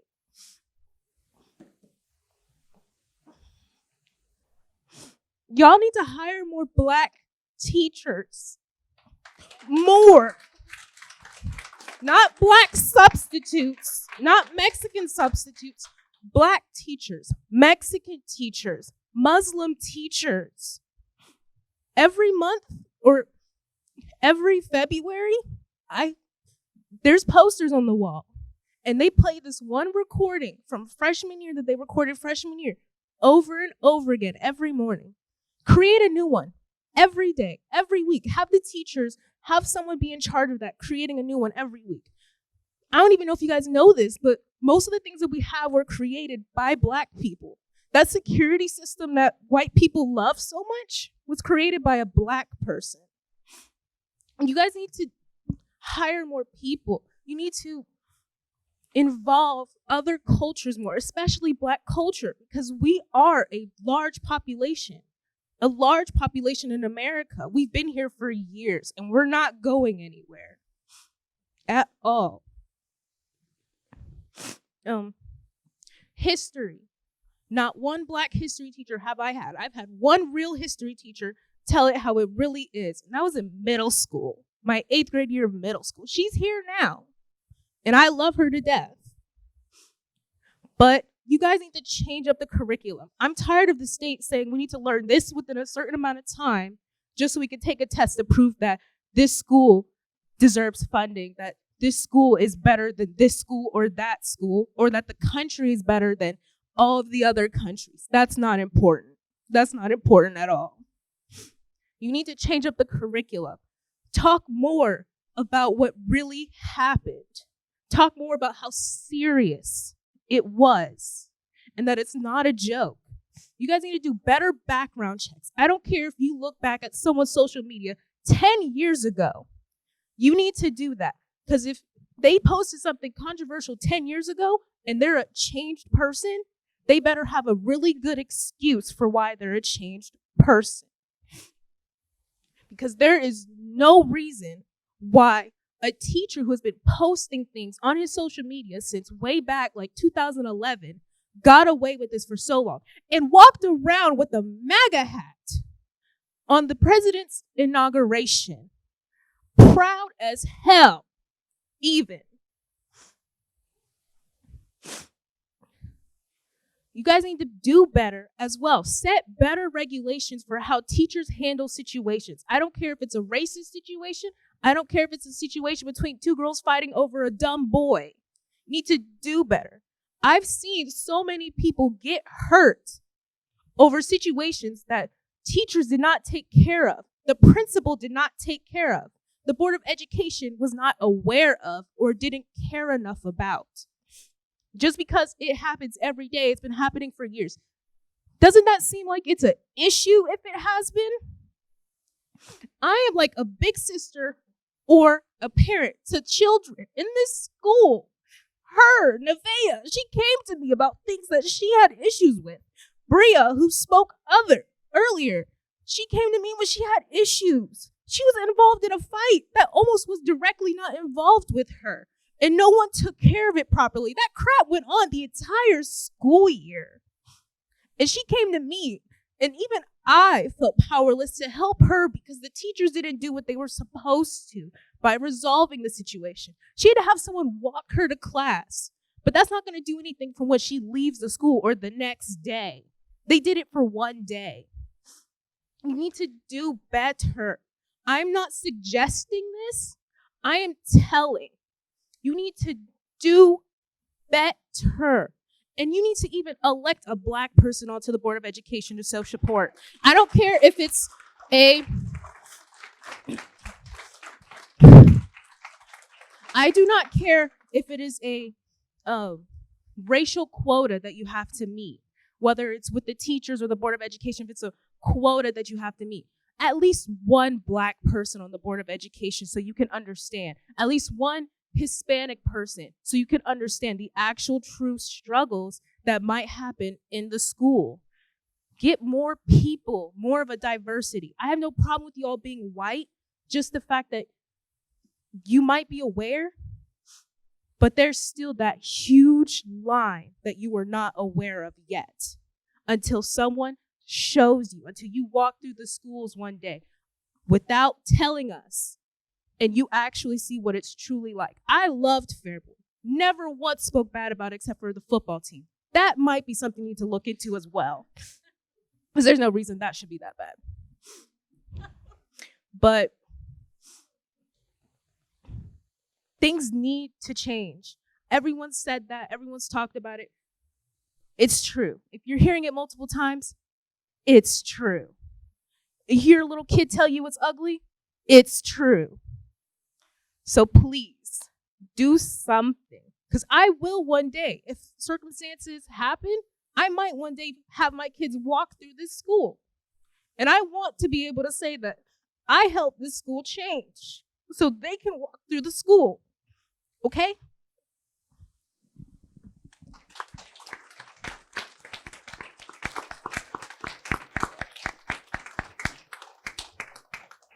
My name's Felicia Sexton. I'm Tyra Sexton's mother. When she says she loves Fairborn, she does. I did not move out of the school district because my kids actually love Fairborn. And they love Fairborn because of the ties with their friends. And I took that into huge consideration. And I had a home built in the school district because of the bond that they have with their friends. And you guys got to really think about that when people move here. And it took a lot out of me to not move out of the school district. So my thing is, what are you doing with training? What are your training guidelines? What are you doing with diversity training, cultural diversity? Because I have to do it with work here on base, and I have been doing it for almost 20 years. So what are you doing with your teachers? Because I'm raising 3 kids, and one of them is a Black male. And I have to train him. I have to teach him, hey, this is what may happen to you when you walk out of the doors of my home. And this is what may happen to you if you walk the halls of Fairborn. Because that incident last year, he told me about well before I found out from the school. And he's on the marching band. And he said, Mom, when you hear about this, it's not me. Because he's proud of his locks. And I have to tell my kids, be proud of who you are. Always walk with your head held high. Because my kids, you hear Tyra, they're born leaders. And Taylor, she's a straight A student.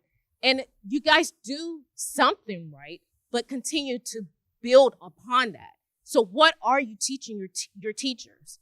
Build on that cultural diversity that you keep talking about. Find something.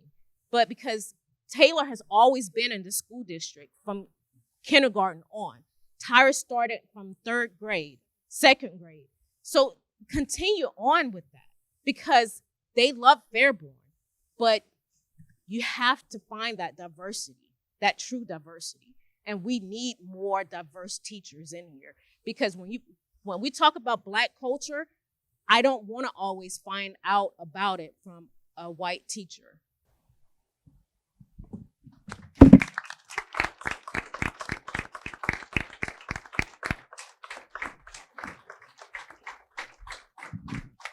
Brianna Foreman.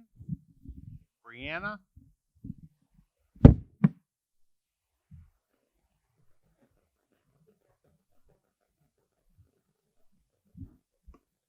Hello, my name is Brianna Porman. I graduated Fairborn High School in 2018, and I don't say that. I am actually disgusted with the events that have been going on. Unfortunately, the Blandinos incident is just the tip of the iceberg, and that post is a direct reflection of how he conducts his class. And I'm absolutely disgusted that he has been posting for years now, and this has been ignored. And the things that he is saying in his classroom and his actions he is taking in his classroom have been continued to be ignored for I don't even know how many years. But I'm absolutely disgusted. Posts cannot be deleted. Just because he deleted his post, made his pages private or whatever, everyone here has screenshots. Like, everyone has seen it. Whatever actions are taken because of this, it will not be forgotten. If you allow both of the Blandinos to continue to hold their positions, this just goes to show that injustice is allowed within the school. It furthers our peers from feeling unsafe in the classrooms. I can't imagine being in their shoes. Personally, being in his class, I did not feel safe as a woman, I'm not a person of color, I'm white, obviously. And my peers, I can almost promise you can say the same thing. If you aren't to his standards, then the class is very differently for you. He constantly makes remarks. I think it's actually very disgusting that he's been allowed to have that hat in his classroom. I graduated in 2018. I don't know if the hat was still there, is still there. But it's not just a hat, it's a symbol. And his posts just go to show that this is who he is, and he is proud of it for some reason. And I just think it's absolutely disgusting that this is allowed. And I honestly don't want to have any of my kids in Fairborn ever. It's not just, he discriminates against all of his students, depending on the situation. He is a teacher. He is supposed to be a servant. I work in the medical field, and in our careers, there is no discrimination. You cannot discriminate against your patients, and teachers shouldn't be allowed to do the same thing. The students in his class are very impressionable. He teaches a high school class with teenagers, and whatever you learn in the classroom is carried with you forever. And the problems that are currently occurring in the world, they're started in the classroom. And it's really sad to see that all of these people coming up and speaking, these brave people, there are many more people, they're saying almost the same things over and over.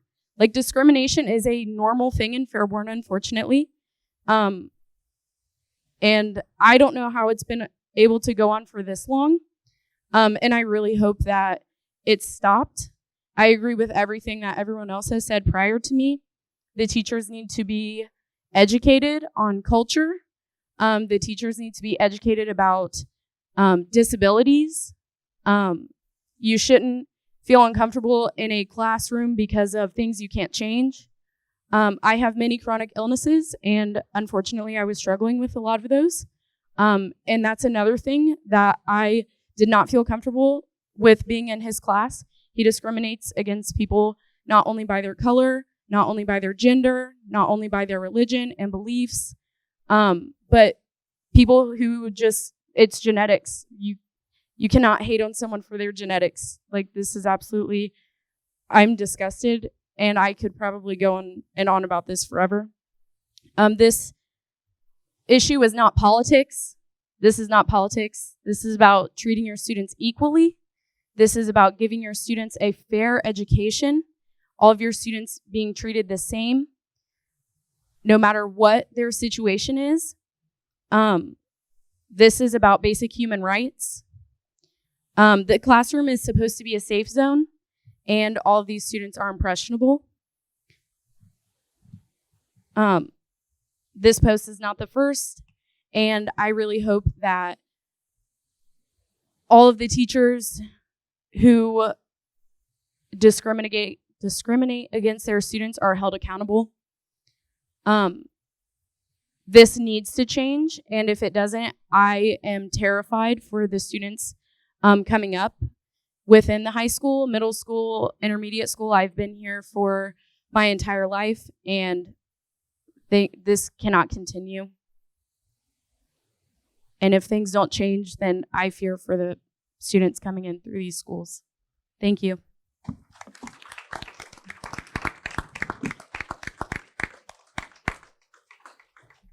Krista Hernandez Caraballo. Yes.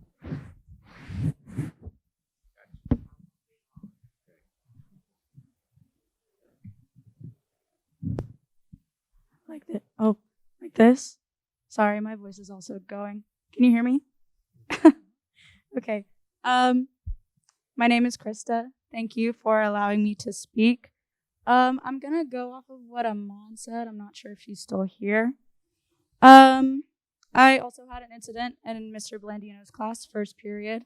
My phone was taken away. For whatever reason, the bells were off. It was a short day, so our class was over. He took my phone. I was sent to the office. I didn't receive a warning, but I did receive detention with Miss Laner.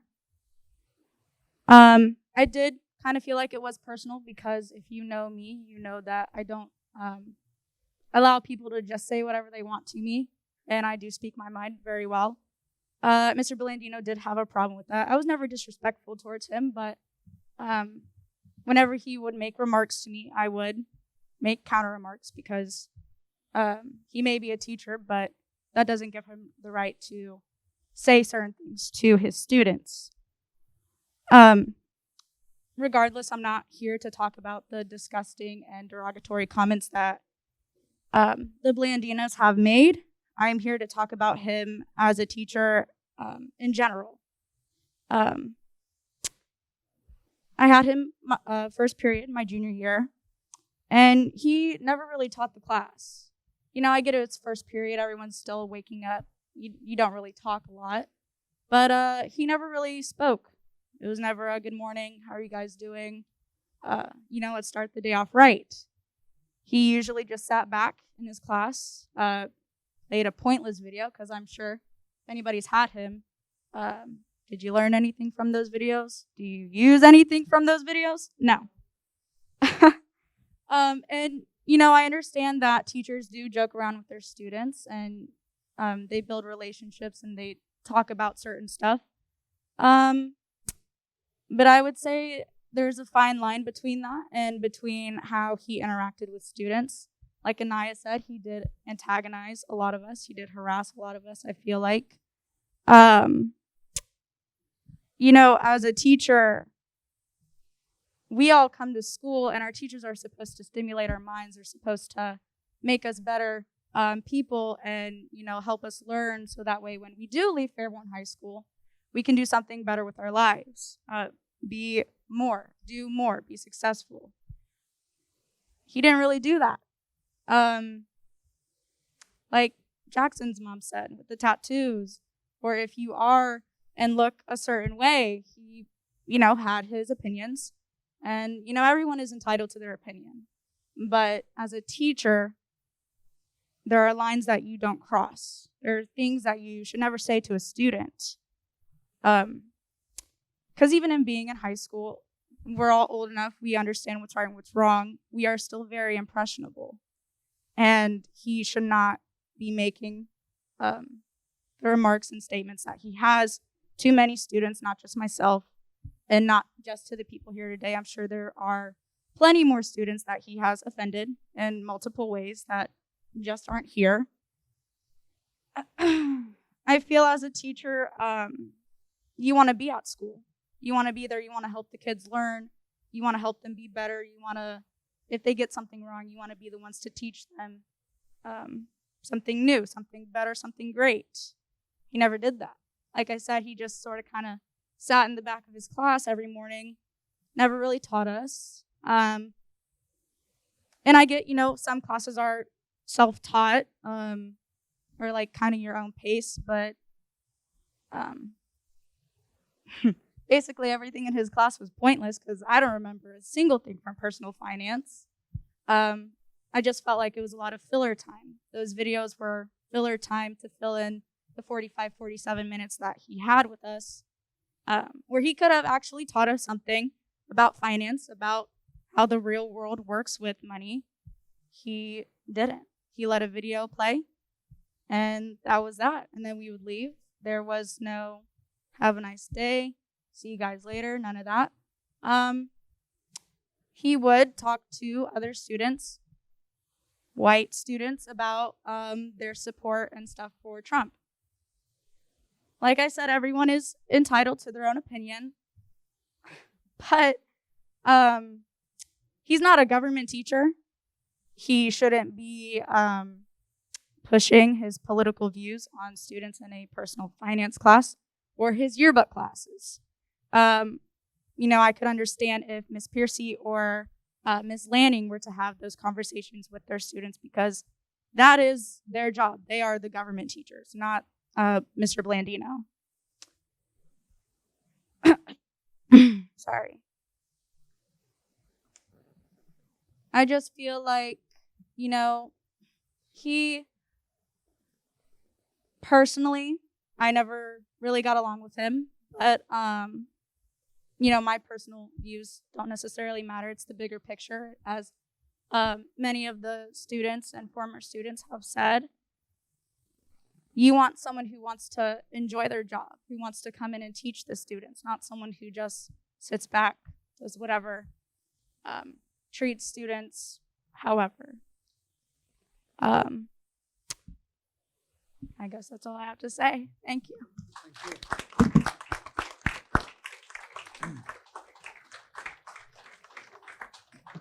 Mr. President, we still have 9 more people. While Genesis Fracture comes up, I just ask everybody to take 15 minutes and stand. You've been sitting for 2 hours straight. Genesis?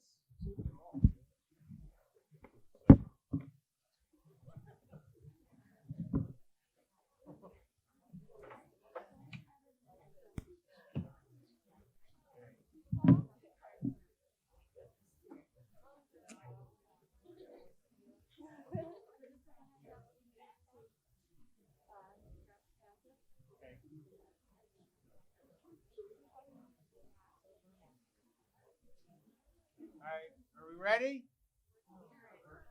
Not 15 minutes. You said 15 minutes. Oh, did I say 15 minutes? I meant 15 seconds. I'm sorry. I'm not going to have Genesis wait 15 minutes. I said 15. I meant 15 seconds. We'll start here in like 2 minutes, folks. Tell the people in the hall 2 minutes. I misspoke. I meant to say 15 seconds, not 15 minutes.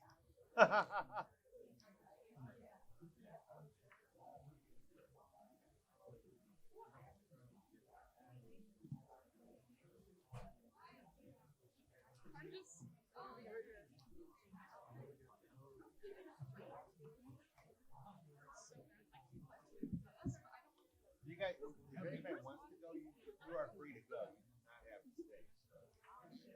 Yep.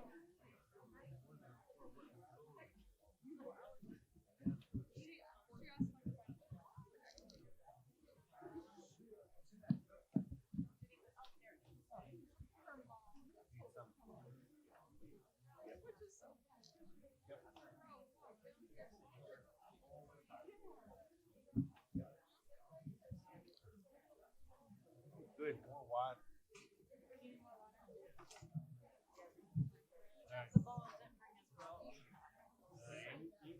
They weren't packed in the box, so I don't think she's ordered any.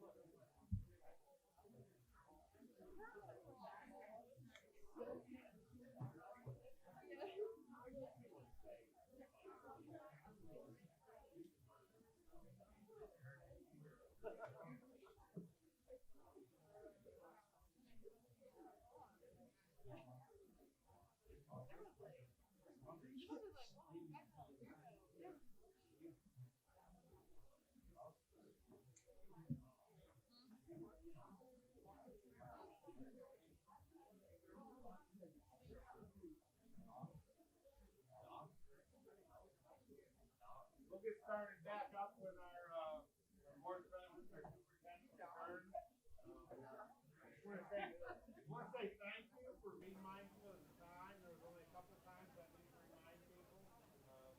So thank you. Thank you for your courtesy for our team.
here?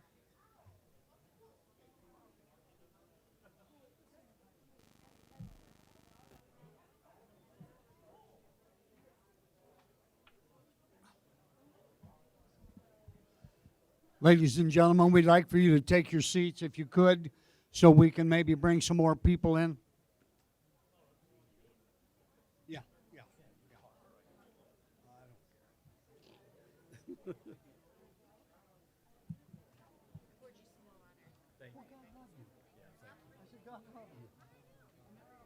Okay. Okay. Genesis will get started as soon as Mr. Lolly's back in the seat. Justin, thank you.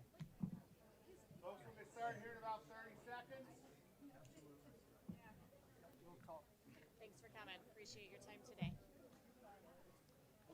Mr. Lolly, as soon as you come back in your seat, we'll get started. Where'd he go? He's back here talking. Mr. Lolly? He can't hear you.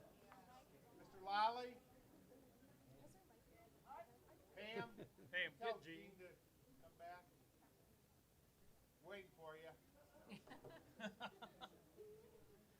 He said 15 seconds. I meant 15 seconds, not 15 minutes. So.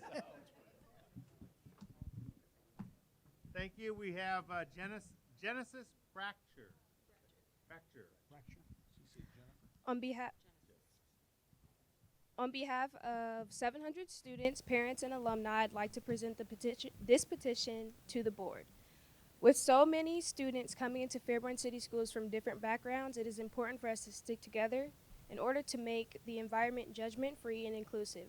Recently, screenshots of tweets and other comments from Michael Blandino, a Fairborn High School staff member, have been circulating around parent and student social media. These insensitive, disparaging, and divisive comments have social opinions coming from not only his personal pages but the school's yearbook account. These comments have alienated and disparaged students, being that they were easily accessed by the student body through a public platform. Using the school's likeness, Blandino is in violation of Principle 9, according to the Licensure Code of Professional Conduct for Ohio Educators.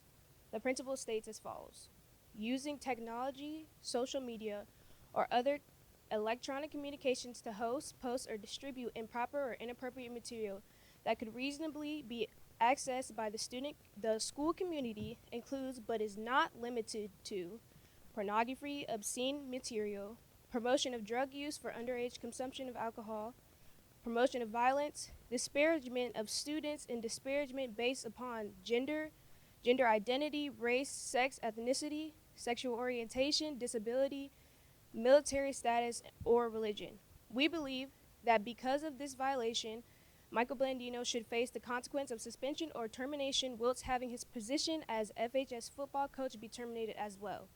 We believe this punishment is reasonable because Blandino should have been aware of how to conduct himself, considering he has been an educator for 24 years. We also demand that all Fairborn City School staff be trained and briefed on the importance of having political and social neutrality in the presence, online or in person, of the students that they have a profound influence over. There should be also training over the inclusivity of races, sexes, preferences, ethnicities, and religions, etc. All Fairborn students and parents should be acknowledged, should feel cared about, and should be comfortable at school and online regardless of their background. If any of the board members would like a copy of these signatures, I would be more than happy to email them to you. Thank you for your time.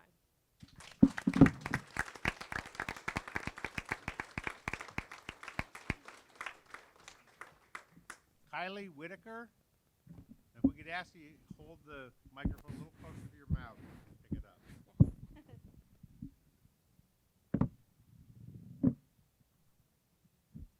Hi, my name is Kylie Whitaker.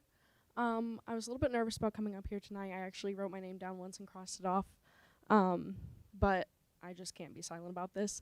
I can't really speak for people of color because I am white, but I am a future educator, and I can speak as a future educator and say that what has happened here is wrong, and that Mr. and Mrs. Blandino should be held accountable for their actions. I think that what teachers and staff and faculty and board members especially, what they say is a reflection on the attitude of the school. So I think having teachers that are making these remarks is not okay. And I think it really reflects on the school as a whole and what they're saying about their students. And it really just enforces these stereotypes and these ideas in our schools, and that's not okay. A lot of people might say like, oh, well, these are their opinions. They're entitled to their opinions. Racism is not an opinion. That is not an acceptable opinion. That is wrong. Racism is racism, and it's not okay. So yeah, I definitely think that they should be held accountable and do better to educate our students. And I think that how are you going to have an educator who is not educated themselves on things that Black people go through? I don't think you can be a proper educator if you have no understanding or empathy for students who have these struggles and you aren't there to support them and they look up to you. You are a board member. It is your position for them to come and look up to you and see what you're doing. And when they see you're saying things like that, what message does that send to our students for them to look up to? I guess that's it.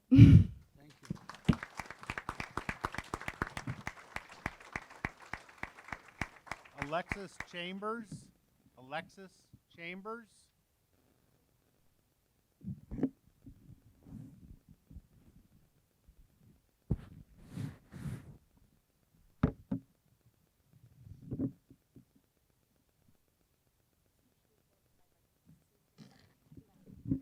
Can you hear me through the mask? Yes, ma'am. Okay.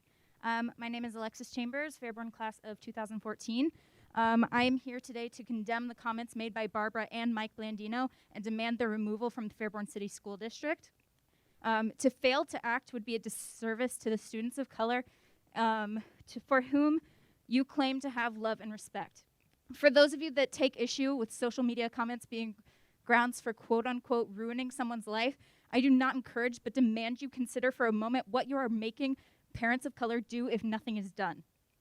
You are asking them to know definitively that the people with whom they are leaving their children for upwards of 8 hours a day believe that their children's lives don't matter, that police can target them with impunity, that they are viewed as thugs at 16 years old.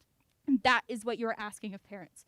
Barbara and Mike, you work in education. It is your duty to care for children of every race. The views you both expressed were not political issues, they are human rights issues, and to stand in opposition of that is despicable. I could go on, but in summary, Barbara and Mike, I hope you are both removed and never work in education again. If you do, rest assured I will be in contact with any and every future employer to express the sentiments I have today, and you will never be rid of me.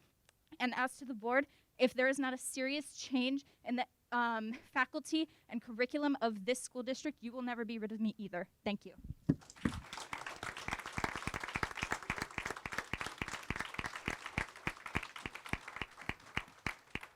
Melinda Williams.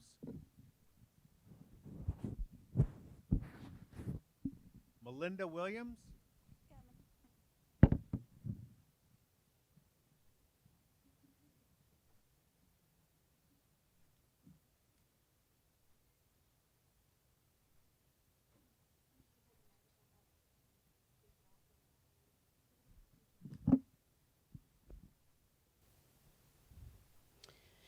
Fairborn City Schools, in partnership with our community, in the relentless pursuit of personal and academic excellence that prepares all students for success. Fairborn City Schools mission statement.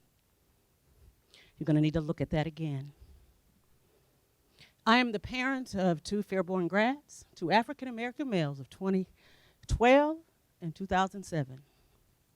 Mr. Blandino was talking about my sons when he said they're thugs. His wife, who's on your board, you need to look at her again. I'm surprised that you haven't. I'm not surprised. You're going to need to rethink that, and I think as a group you're going to need to look at asking her for her resignation. Now, back to Mr. Blandino.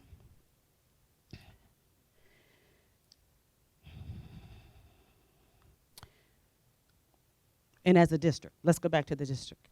Diversity and cultural training is needed in this district. As you see the students that are in here tonight, you've got to have some diversity. They have to have some teachers that look like them so they can identify.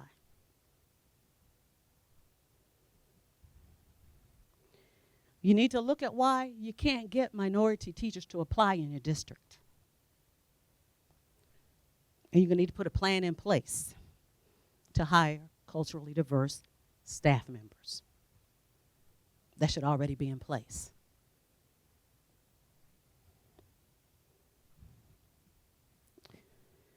Now, when my sons brought this Facebook post up to me, they both said, oh, the 2007 grad said, I'm not surprised. That's the way Blandino was. That's the way Blandino is. The 2012 grad was, oh, yeah, that's just Blandino, Mom. If he likes you, he's kind of okay with you. But if he doesn't, oh, well, better watch out. Now, you've had enough student body in here tonight to talk to you about Mr. Blandino. So there should be a file full of complaints that will help make your decision easy.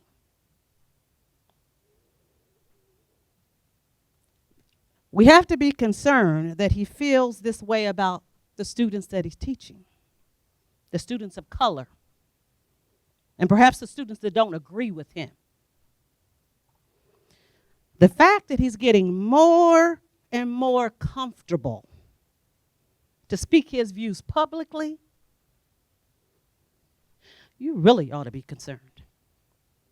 But that should be more support to help make your decision be easy after tonight.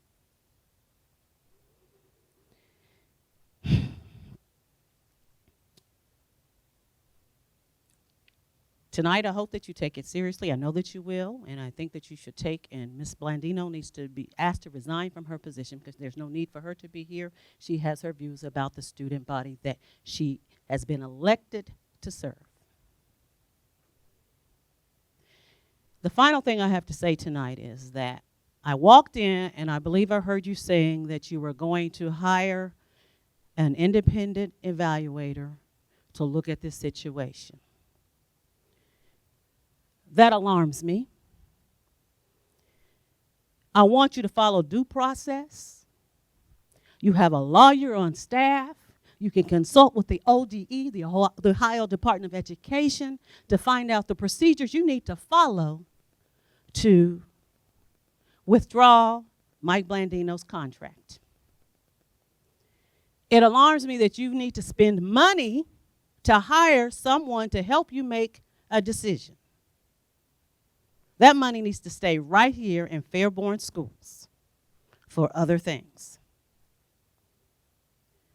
So I ask you tonight to withdraw the teaching contract of Mike Blandino.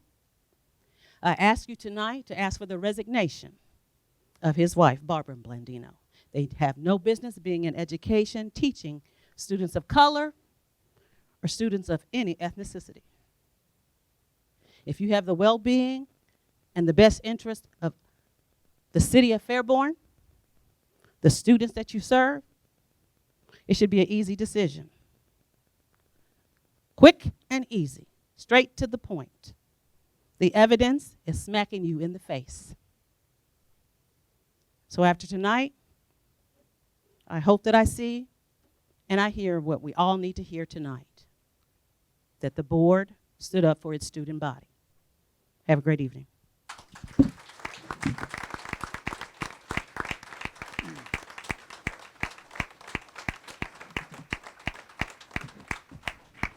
Jessie Lynn Hoyle.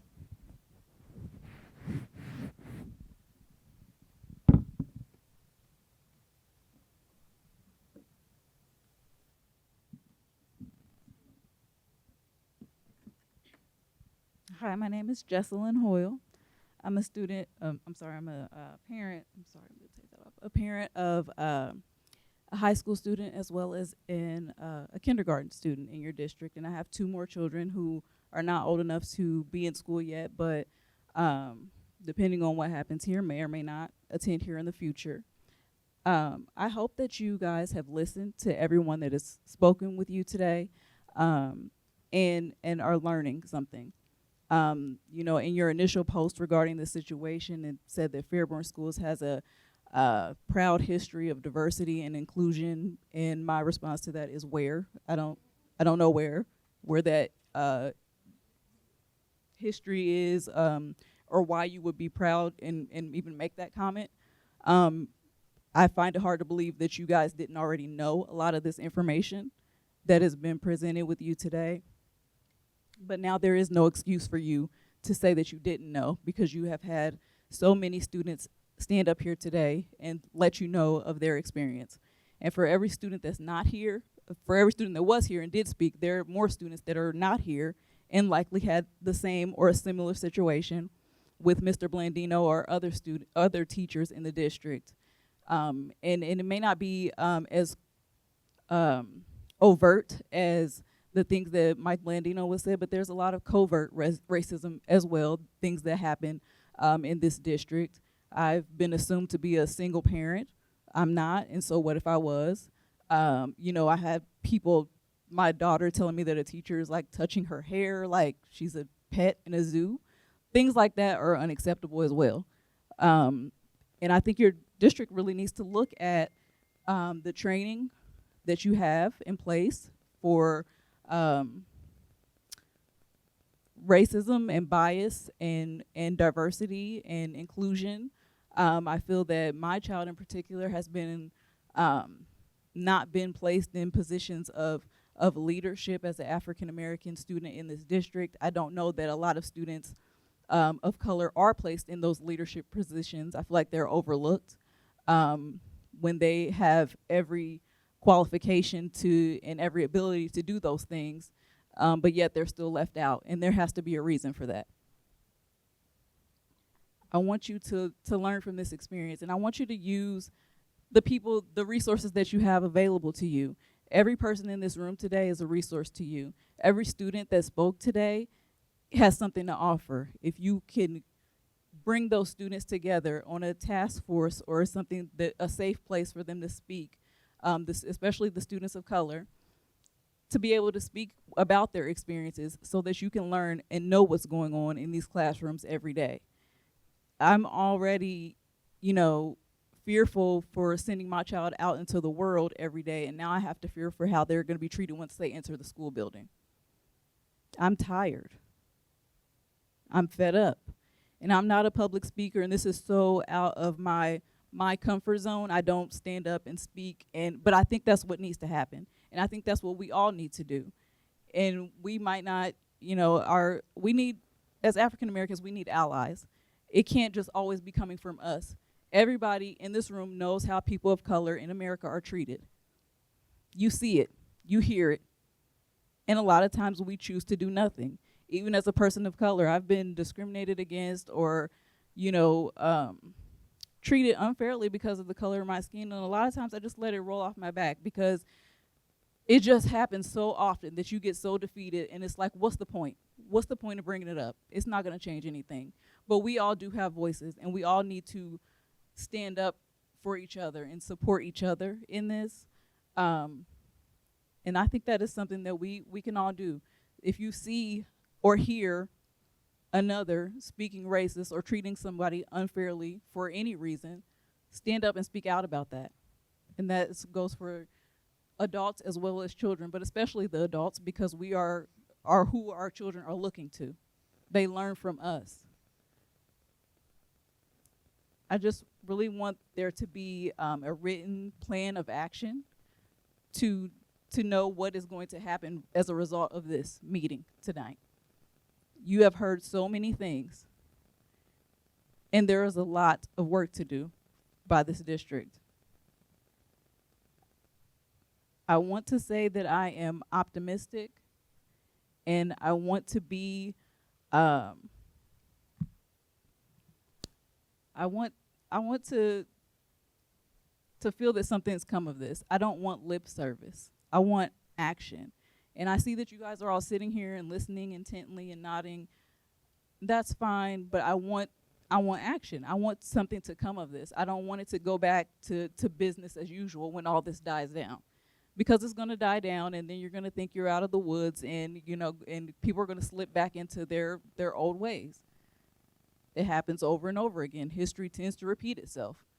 But I hope that this will be a changing day for you all and for this district, and that things will get better from here. Thank you.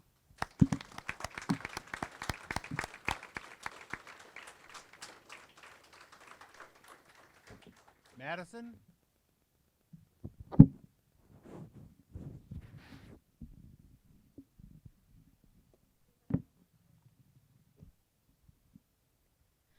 Hello, I graduated Fairborn High School in 2019, and I'm currently at Wright State University, and I'm planning on being an English teacher for high school. Now, my dream was to student teach here at Fairborn High School, and I wanted to be an English teacher in this high school. It was my dream. But after seeing everything that's been going down with the Board of Education and Blandino, the teacher that is here, I am appalled. I don't want to work here anymore. My dream, it doesn't exist because of the actions that have been taken so far. Just suspended. Are you serious? Because he is talking about the future of America of this high school.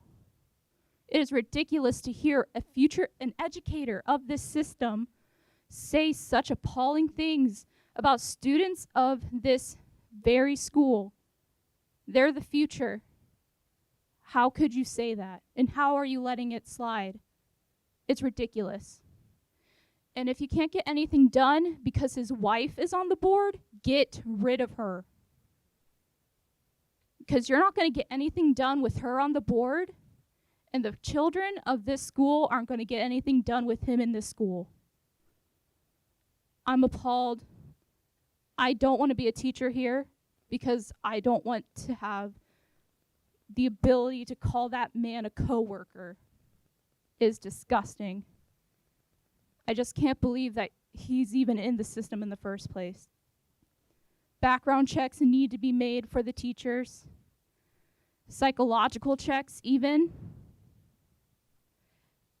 Along with the Board of Education, not just for the teachers, but for everyone that is in charge of the children, need background checks and psychological checks and anything that can be done to keep these children safe and not be influenced by racism, homophobia, Islamophobia, anything that is against their fellow students.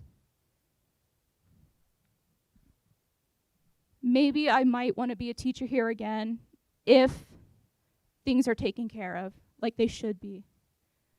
By firing Mike Blandino, taking his license, and getting him out of the district.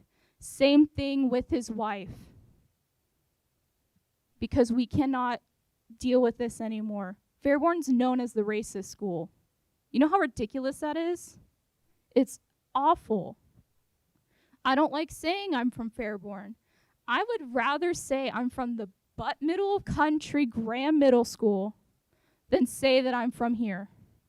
I'd rather be from the country where it's way more racist than here in Fairborn because somehow things are way worse. It's just ridiculous, is what I'm getting at. And I'm saying that it needs to be taken care of. Hopefully, after everything that's happened tonight, you will understand that what you need to do and that you will do what is needed to be done. Not just let it slide, not just give him a suspension and let her still be on the board. Everything needs to be taken care of, because if it's not, I can guarantee a riot is on your hands. There's going to be so many complaints. People are going to drop out of this school. I know that for a fact. I don't want to bring my future kids here. I don't want to bring my future work here just because of everything that's going on. It needs to stop. Thank you.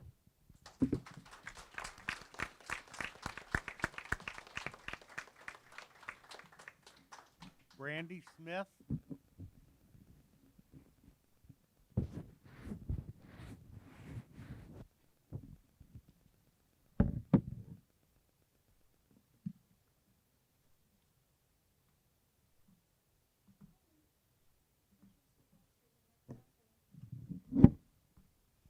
Good evening. Thank you to the board, Mr. Lally, the residents and students of Fairborn for letting me speak tonight. I just wanted to say a few things. About 16 years ago, I had my first child, and I made a promise to him that I would stand up for him no matter what happened in his life, whether he did right or wrong. And today, I feel like this is the perfect example for me to show him that I am standing up for him. I am speaking for him. I am speaking for his friends. I am speaking for every student here at Fairborn. As I listen to some of these students speak tonight, I hear all the way back to 2014, 2013. It breaks my heart, and I find it hard to believe that this has been going on for this long. I try to be involved in the Fairborn sports programs and the education part. I talk to my kids' teachers, and I feel like as students, we all need to be standing for them. I feel like there's so many people here tonight, and I'm so proud of all you students that have spoken tonight. You guys should give yourselves a pat on the back, because this wasn't easy. It's not easy to get up here and speak in front of your peers, in front of your superiors, in front of your Board of Education. I'm proud of you. Do not continue to push this under the rug. Please make sure that you teach your friends, that you talk to your brothers and your sisters, and let them know that they need to speak up. We all need to speak up. For 20 years, I served the United States Air Force. And after I retired, I always fought and said, I fought for my country to have their First Amendment right to speak, freedom of speech. But I will tell you right now, although you have the freedom of speech, you do not have the freedom of consequences. There has to be a consequence here. We need to teach our kids that they're important, that their lives matter, that we are here for them, that this is a safe place. We had an incident in our home a couple weeks ago where we had a neighbor who racially profiled my children. It was very hard for me to explain to them and tell them that not everybody is like this. We need to give our students a safe place to come to learn, and to have someone to talk to. Thank you.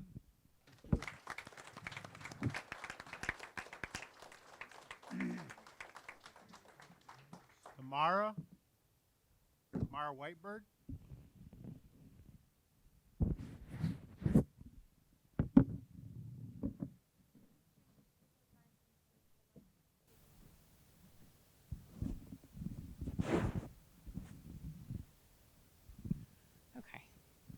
I have not been a resident of Fairborn for long. Fairborn sticks out for me. Fair. It's not fair. It has not been fair for my 3 young black boys. They have been racially profiled. To hear this, I actually thank this guy, whoever he is, for this thing here, because he opened the door to your eyes to see, these people's eyes to see, that it exists here in Fairborn City Schools. Sadly, Fairborn is the heart of the Air Force Base. In the Air Force Base, what is there? Multiple colors, beautiful colors, working together to do what? One thing. Your job is to do one thing. That is to protect our children, teach our children, give them the right to have a fair education. This man had a choice. He made a choice. He made a decision. He made an opinion. Everyone has them. Fine. That's your opinion. Go for it. Shoot for the moon for it. But that opinion comes from a deep belief. He believed those words. He was proud of those words. But where does he stand here? He did that off of a school website. That represented you directly. So how is that okay? And where do you go from here? Do you just go home tonight and say, well, we heard for what we're going to what people said, and they're just going to keep complaining. There's always going to be a complaint about everything and anything you do as a school board. But at least give the kids a fair chance. It's not fair. What he did was not fair. It's not acceptable at all. You are his backbone. Does that represent you and your beliefs? You have a specific job, do you not? That is to serve the children in this community, period. For him to say this and do this, he meant it. It is freedom of speech. That's fine. But you can't divide, you have to divide the line. If this is what you teach your children at home, this is what you do at home, this is what your belief is, that's fine. Go ahead. Do that all day long. But don't bring that to my children and teach them out of your discrimination, out of your disbelief of people and how people need to be treated. No one's asking for a silver spoon. I'm not asking for us to be recognized gold star because they're black. Don't want that. Just want to be fair. We are here. Sorry, powers that be, we're here. We made the choice to come here. You guys didn't make that choice. So what are you going to do about it? Because we're not going anywhere. So what do you do about it? Do we just live here and just deal with the racial profiling? Black children are not getting lunches because of racist lunch aides telling them that they won't be anything because they're here and they're not educated. My son's a straight A student. He was a great athlete. Is a great athlete. But don't put that persona on my son. Like that's all the black boy can do. Because when it came down to it, that straight A student, straight A grades was sabotaged after football season. For what? No reason whatsoever, no explanation, no nothing. Our children don't understand racism. Babies are taught racism. You are taught how to hate. That's where that comes from. You're taught to hate. No one wakes up in the morning and says, oh, I'm going to hate such and such because they have a different skin color. Well, where did you get that from? How do you even know that that's a different skin color? That's the way it should be, especially with a school board. You should see no color. You should see the principle and the purpose that we are here for. You are here for the education and the well-being of children. Just do that. Just do your job. I know on my job, I can't use my beliefs as an excuse to do my job adequately. No. What am I going to do? I'm going to get fired because I say, no, I'm a Christian, I can't do that. No, you can't do that. So all I'm asking tonight is for you to do your job. Listen to the people. Understand. Try to follow up. Try to empathize. What if that was your child? As I'm standing here listening to people, it wasn't just about black kids that this man insulted. It was about other kids, too. That's a pretty sick person. He's pretty sad.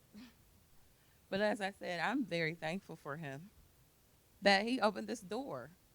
He opened the eyes of people that this is real and that's going on here in Fairborn. Thank you.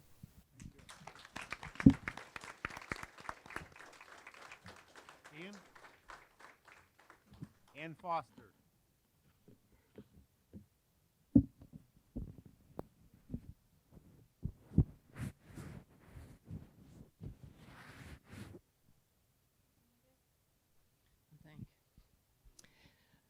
My name is Ann Foster. I am not a parent, but like another lady tonight, I did 20 years in the Air Force and worked with young people. Also a lifetime Girl Scout and Boy Scout, and I've worked with youth in both of those programs. But what I'm here to say tonight is I am very proud of everybody that came here and spoke, because this is so important. You have one of the hardest working boards I've ever seen. I've been coming to the meetings because I am a taxpayer. I own my house and my taxes help the school. And I wanted to see what it was all about. Well, these board members, they go to a lot of the events that the students put on. They give praise to them. They work very hard.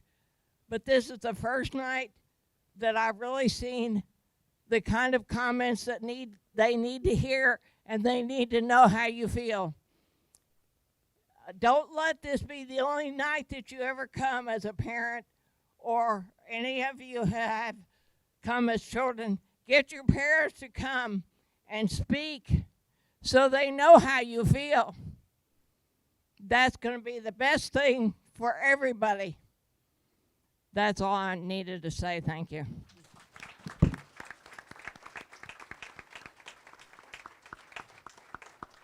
Tamika Purse. Tamika is the last person I have signed up. If there's anybody else who wants to sign up and talk, please come up here.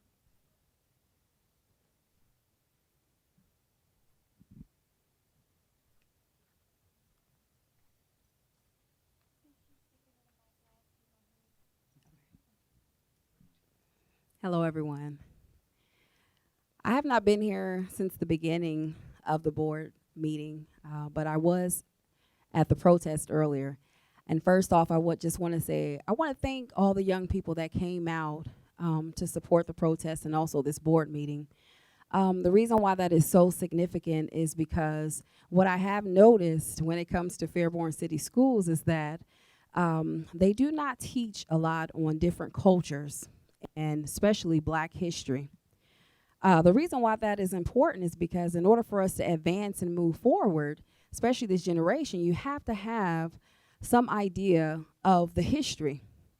You don't know your history, how are you going to move forward into your future? So I just want to commend you all for coming out and supporting the protest.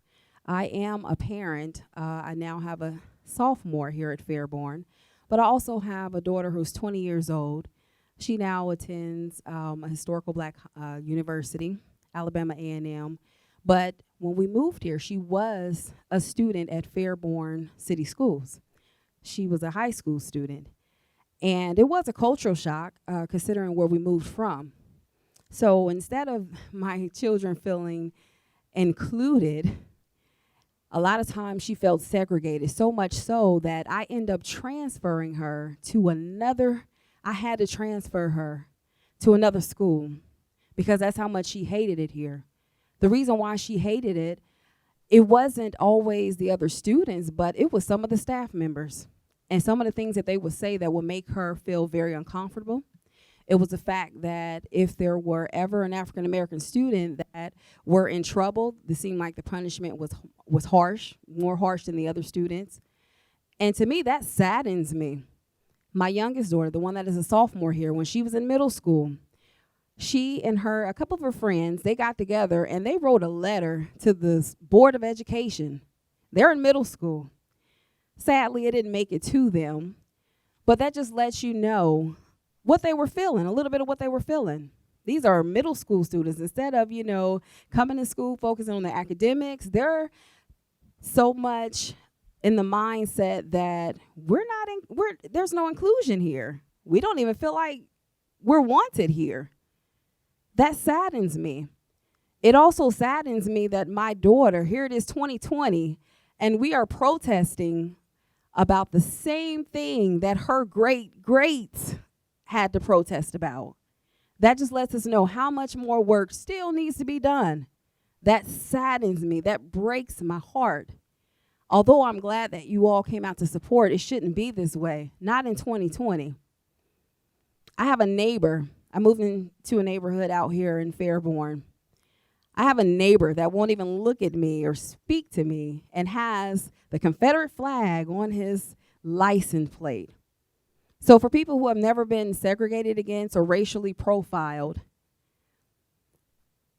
I can say I don't expect for you to completely understand, but come on now. We all have to open our eyes and stay woke to what's really, really going on in this world, and especially in our school system, because these are the leaders. These are our leaders.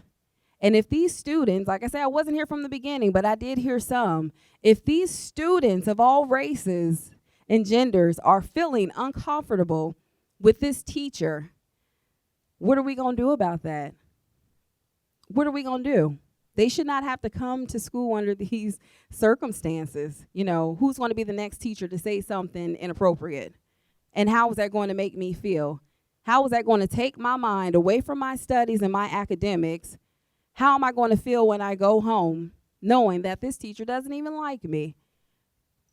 They shouldn't have to go through that. That's all I want to say.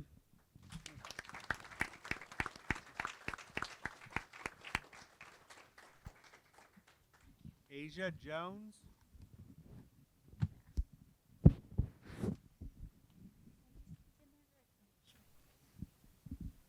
Ooh, it's been a long evening, but I am happy I'm still here, and I'm happy I'm still listening to everybody. I wasn't even gonna speak. My daughter knows I don't say too much. I'm more of an action person. I'm more of, let's see some effectiveness. That's who I am. And it takes me back to, I forgot the young lady about 3 or 4 people ago that she said she's gonna hold everybody accountable. And I'm telling you, board, get used to this face. Get used to this face. And my daughter knows I do not play. I'm the most effective, persuasive person ever. Everybody has bosses. Everybody needs funding. I'm that person. I'm the person that's going to dig it a little bit deep. We all have voices, and we're all making complaints, and we're doing everything like that. But we need to turn it. We need to turn it a different way. Be a little bit more effective, hit it where it hurts. But I'm so proud of all of these young leaders today. And I said that, I was like, we have a real generation of some young leaders coming up. And I was so proud to see them, so proud to see them stand up. And I was so proud to see them apply pressure. Because best believe, I want everybody in the student, if you're still going to be in Fairborn next year, please get used to this face. I'm Amaya's mom. Now I know I need to be in these hallways. I need to be represented and be around more. I feel bad as a parent now, even though my daughter's a senior. I said, man, I didn't know. Just seeing these kids, I should have just been around more. Should have been in these schools more and at these meetings more. So just want to let everybody know, be optimistic. Hopefully the board and an administrative do what they need to do. Or if they don't, we're just going to take some extra steps.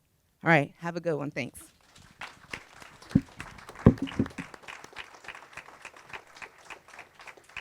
Bronson.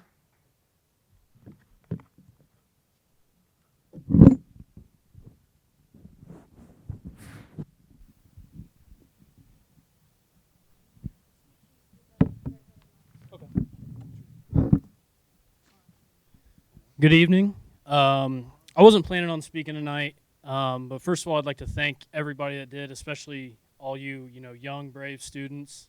Amaya, Jody, a lot of you guys I've had in class. It was awesome watching you guys get up here and really kind of speak from the heart.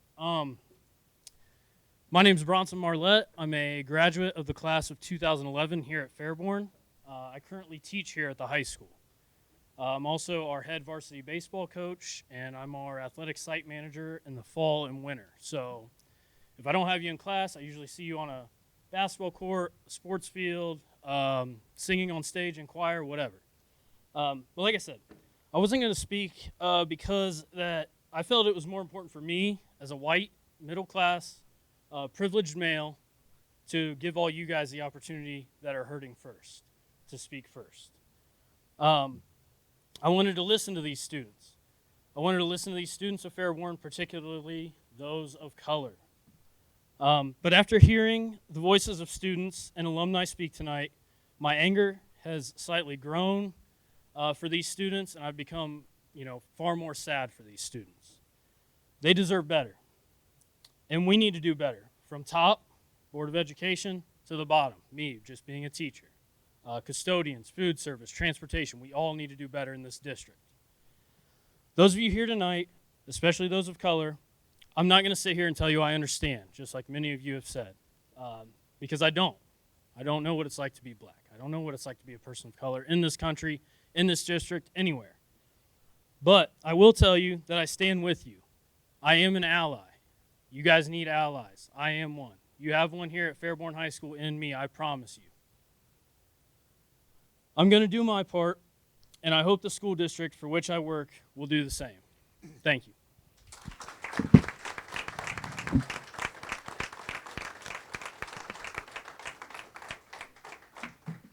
Michael Bishop.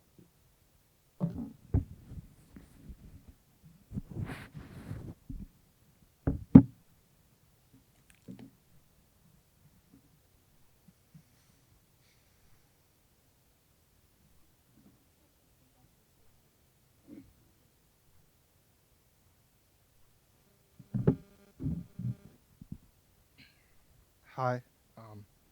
I graduated in 2019. I had Mr. Blandino my freshman year.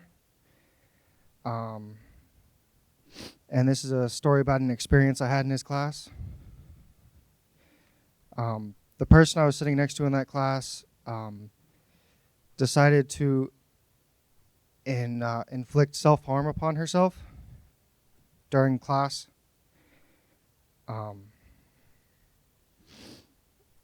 She was bleeding and holding her arm when she went up to Mr. Blandino and asked to use the restroom. And as far as I know, he did not notice or care about it at all. He appeared to be too busy paying attention to his video to pay attention to his students. And that really stayed with me as a person. And I just thought everyone should know the kind of person I saw as a student in Mr. Blandino. And that's all I have to say.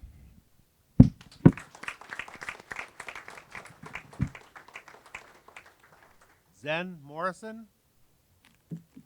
Zen will be our 35th speaker, Mr. President.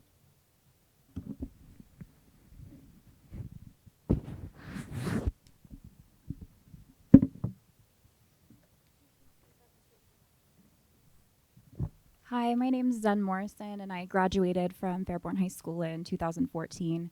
I wasn't going to speak today, but after seeing everyone else speak, I think it kind of gave me a little bit of courage.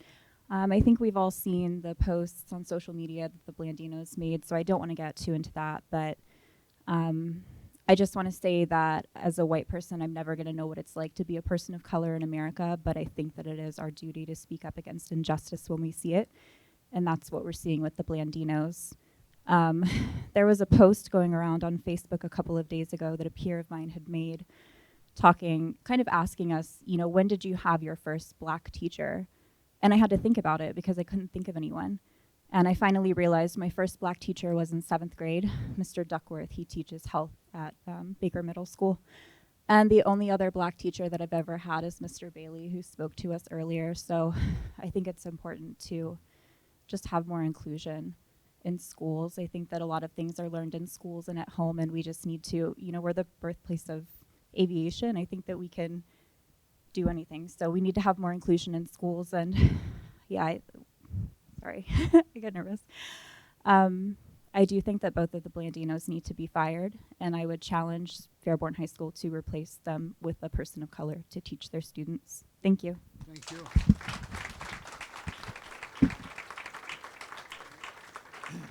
At this time, is there anybody else that wishes to address the board?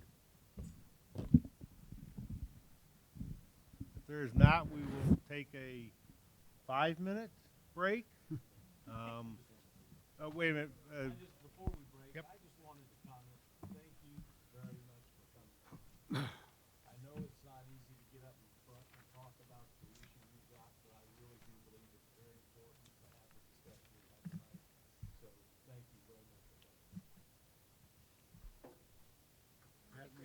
anything, Dan? Mary? You're welcome to stay, but hang on a minute, please. Oh, wait a minute. I want to echo his sentiments, and I also want to say thank you for being eloquent and respectful of each other and of the board and of your teachers, even when you're expressing frustration and angst. I'm very, although this probably sounds weird coming from me, being on the receiving end of your frustration and sometimes anger, I hear you, and I appreciate you coming here and bringing this to our attention. I'll just say one thing.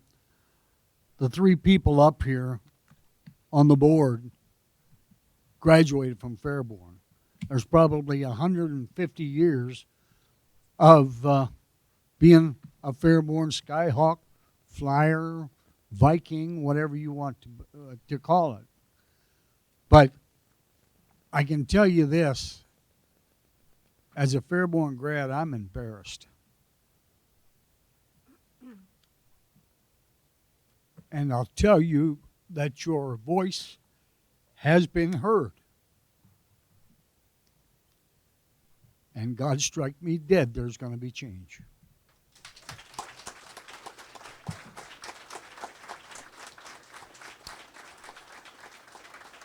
Andy, check with Andy first. Let's check with Andy before you speak, Gene. Do what?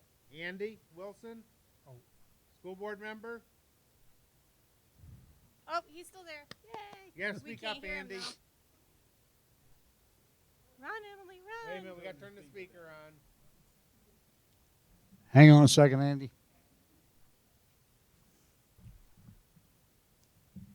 All right, try it now, Andy.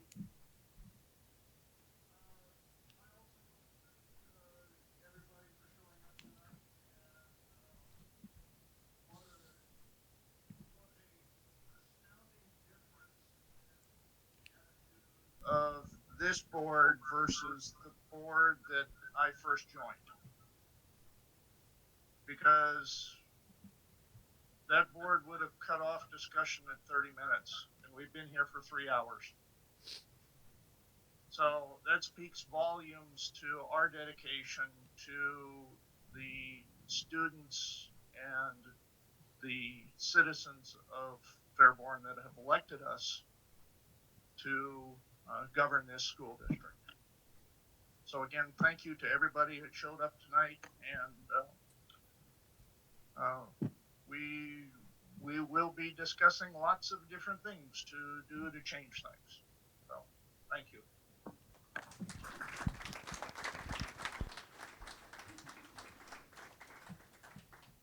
And if I could add, as the superintendent, I do appreciate all your comments. We have a lot of work to do. You have my word. We are going to start going to work, looking at implementing some programs that we need here. I can tell you as a former history teacher, a lot of years ago, I had the opportunity to teach African American history. And it was one of my favorite courses. And you are correct. It is missing in our curriculum. I will be working with Dr. Brackenhoff. We will start taking a look at our curriculum. We will look at inclusion programs, diversity programs, but I am going to be reaching out to some of you to get this done, because we cannot do it alone. We have to do this together. Thank you.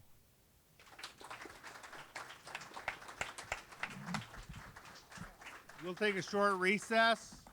We'll come back to finish our regular meeting here in like You did. 5 to 10 minutes. You're welcome to stay. If you want to run, you can run. I like that you called out that people need to show up, because they do. They need to be here for the good things too. Exactly. If I can be here with that here, Yeah. they can be here for them.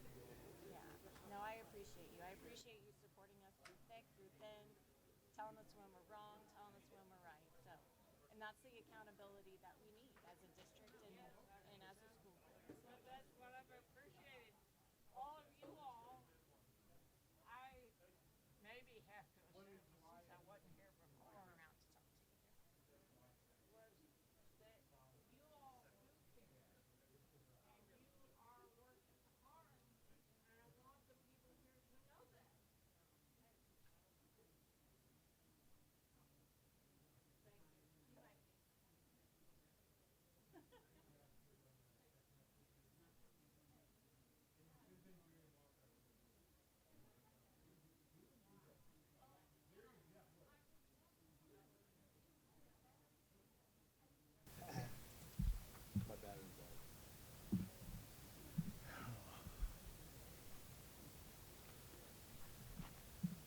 Ready?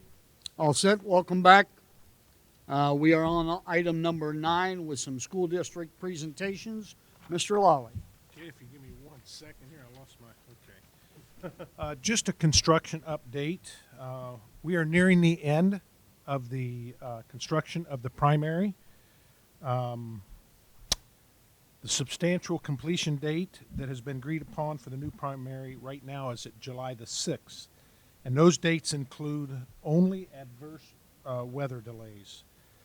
That date seems to be, that will be pushed, the date will be pushed back when an agreement is reached on the COVID-19 delays. That discussion is still going on, and that could be possibly July the 27th. I think we'll know more tomorrow at our weekly construction meeting on that. Some good things. We accepted our first delivery of furniture on yesterday, and the new deliveries of this furniture for the school will happen through the month of July. We still have the moving companies scheduled to start moving items on June the 15th, so we are getting much closer, and it seems that teachers and staff will be allowed in that building starting Monday, August the 3rd. So things are looking up there. And it's getting exciting to know that our kids will be in a new building here in the very, very near future. The intermediate days are numbered. We have had a few meetings on that building, and they will start in probably mid-late summer, start the tearing down of the intermediate. With that, any questions? Not for me. And I think that's all I have on the construction update. Thank you. Item number 10, budget and finance. Item XA, recommended by the treasurer to approve receipt of the monthly financial report. Item B, recommended by the treasurer and superintendent that the board approve the attached member agreement for computer services with Rebecca. C, recommended by the treasurer and superintendent to approve the attached one-year contract with the Fairborn Education Association, effective July 1, 2020 to through June 30, 2021, and any associated memorandums of understanding. D, is recommended by the treasurer and the superintendent to approve the attached one-year contract with the FCEA, effective July 1, 2020, and any associated memorandums of understanding. E, recommended by the treasurer and superintendent to approve the attached one-year contract with DPSU, effective July 1, 2020, and any associated memorandums of understanding. F, it is recommended by the treasurer and superintendent to approve the attached salary schedule for exempt employees, effective July 1, 2020. G is recommended by the treasurer and superintendent to approve the attached resolution to accept the master facility plan for the Ohio Facilities Construction Commission Expedited Local Partnership Program. H is recommended by the treasurer and superintendent to approve the attached resolution of intent for the Expedited Local Partnership Program 1/2 mil maintenance agreement. And I is recommended by the treasurer and the superintendent to approve the attached project agreement with the Ohio Facilities Construction Committee. Commission. May I have a motion? Second. Thank you, Jerry. Thank you, Mary. Any questions? Just one comment. I would like to thank all of our union people for the contract and the contract extension. We appreciate their efforts, and glad that we've got this agreement and can move forward. Mr. Philo. Mr. Browning. Yes. Ms. Reister. Yes. Mr. Wilson. Emily, can you turn up the speaker? Andy? They turned you down. Give us a thumbs up. I need it verbally. I know, I was being funny. Mr. Wilson. Thank you. Mr. McCourt. Yes. Motion carries. Next item, administrative reports and superintendent's recommendations. Reading down through there, we have a list of supplemental extended service contracts, Resignation certified.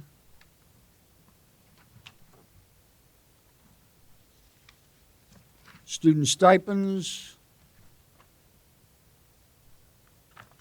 And we'll carry on with this over to page 7. And I will entertain a motion. So moved. Thank you, Mary. Second. Thanks, Jerry. Questions? Mr. Philo. Ms. Reister. Yes. Mr. Browning. Yes. Mr. Wilson. I need a yes. I need a verbal. Mr. Wilson. Just stay there. Mr. Wilson. Thank you. Mr. McCourt. Yes. Motion carries. Oh, next will be first reading of the attached board notes, or board policies, I should say. And there is a list there. Am I missing? Yep, okay. With that said, item number 12 is for executive session. The board will now go into executive session. Mr. Philo. Give me a second here. Sure.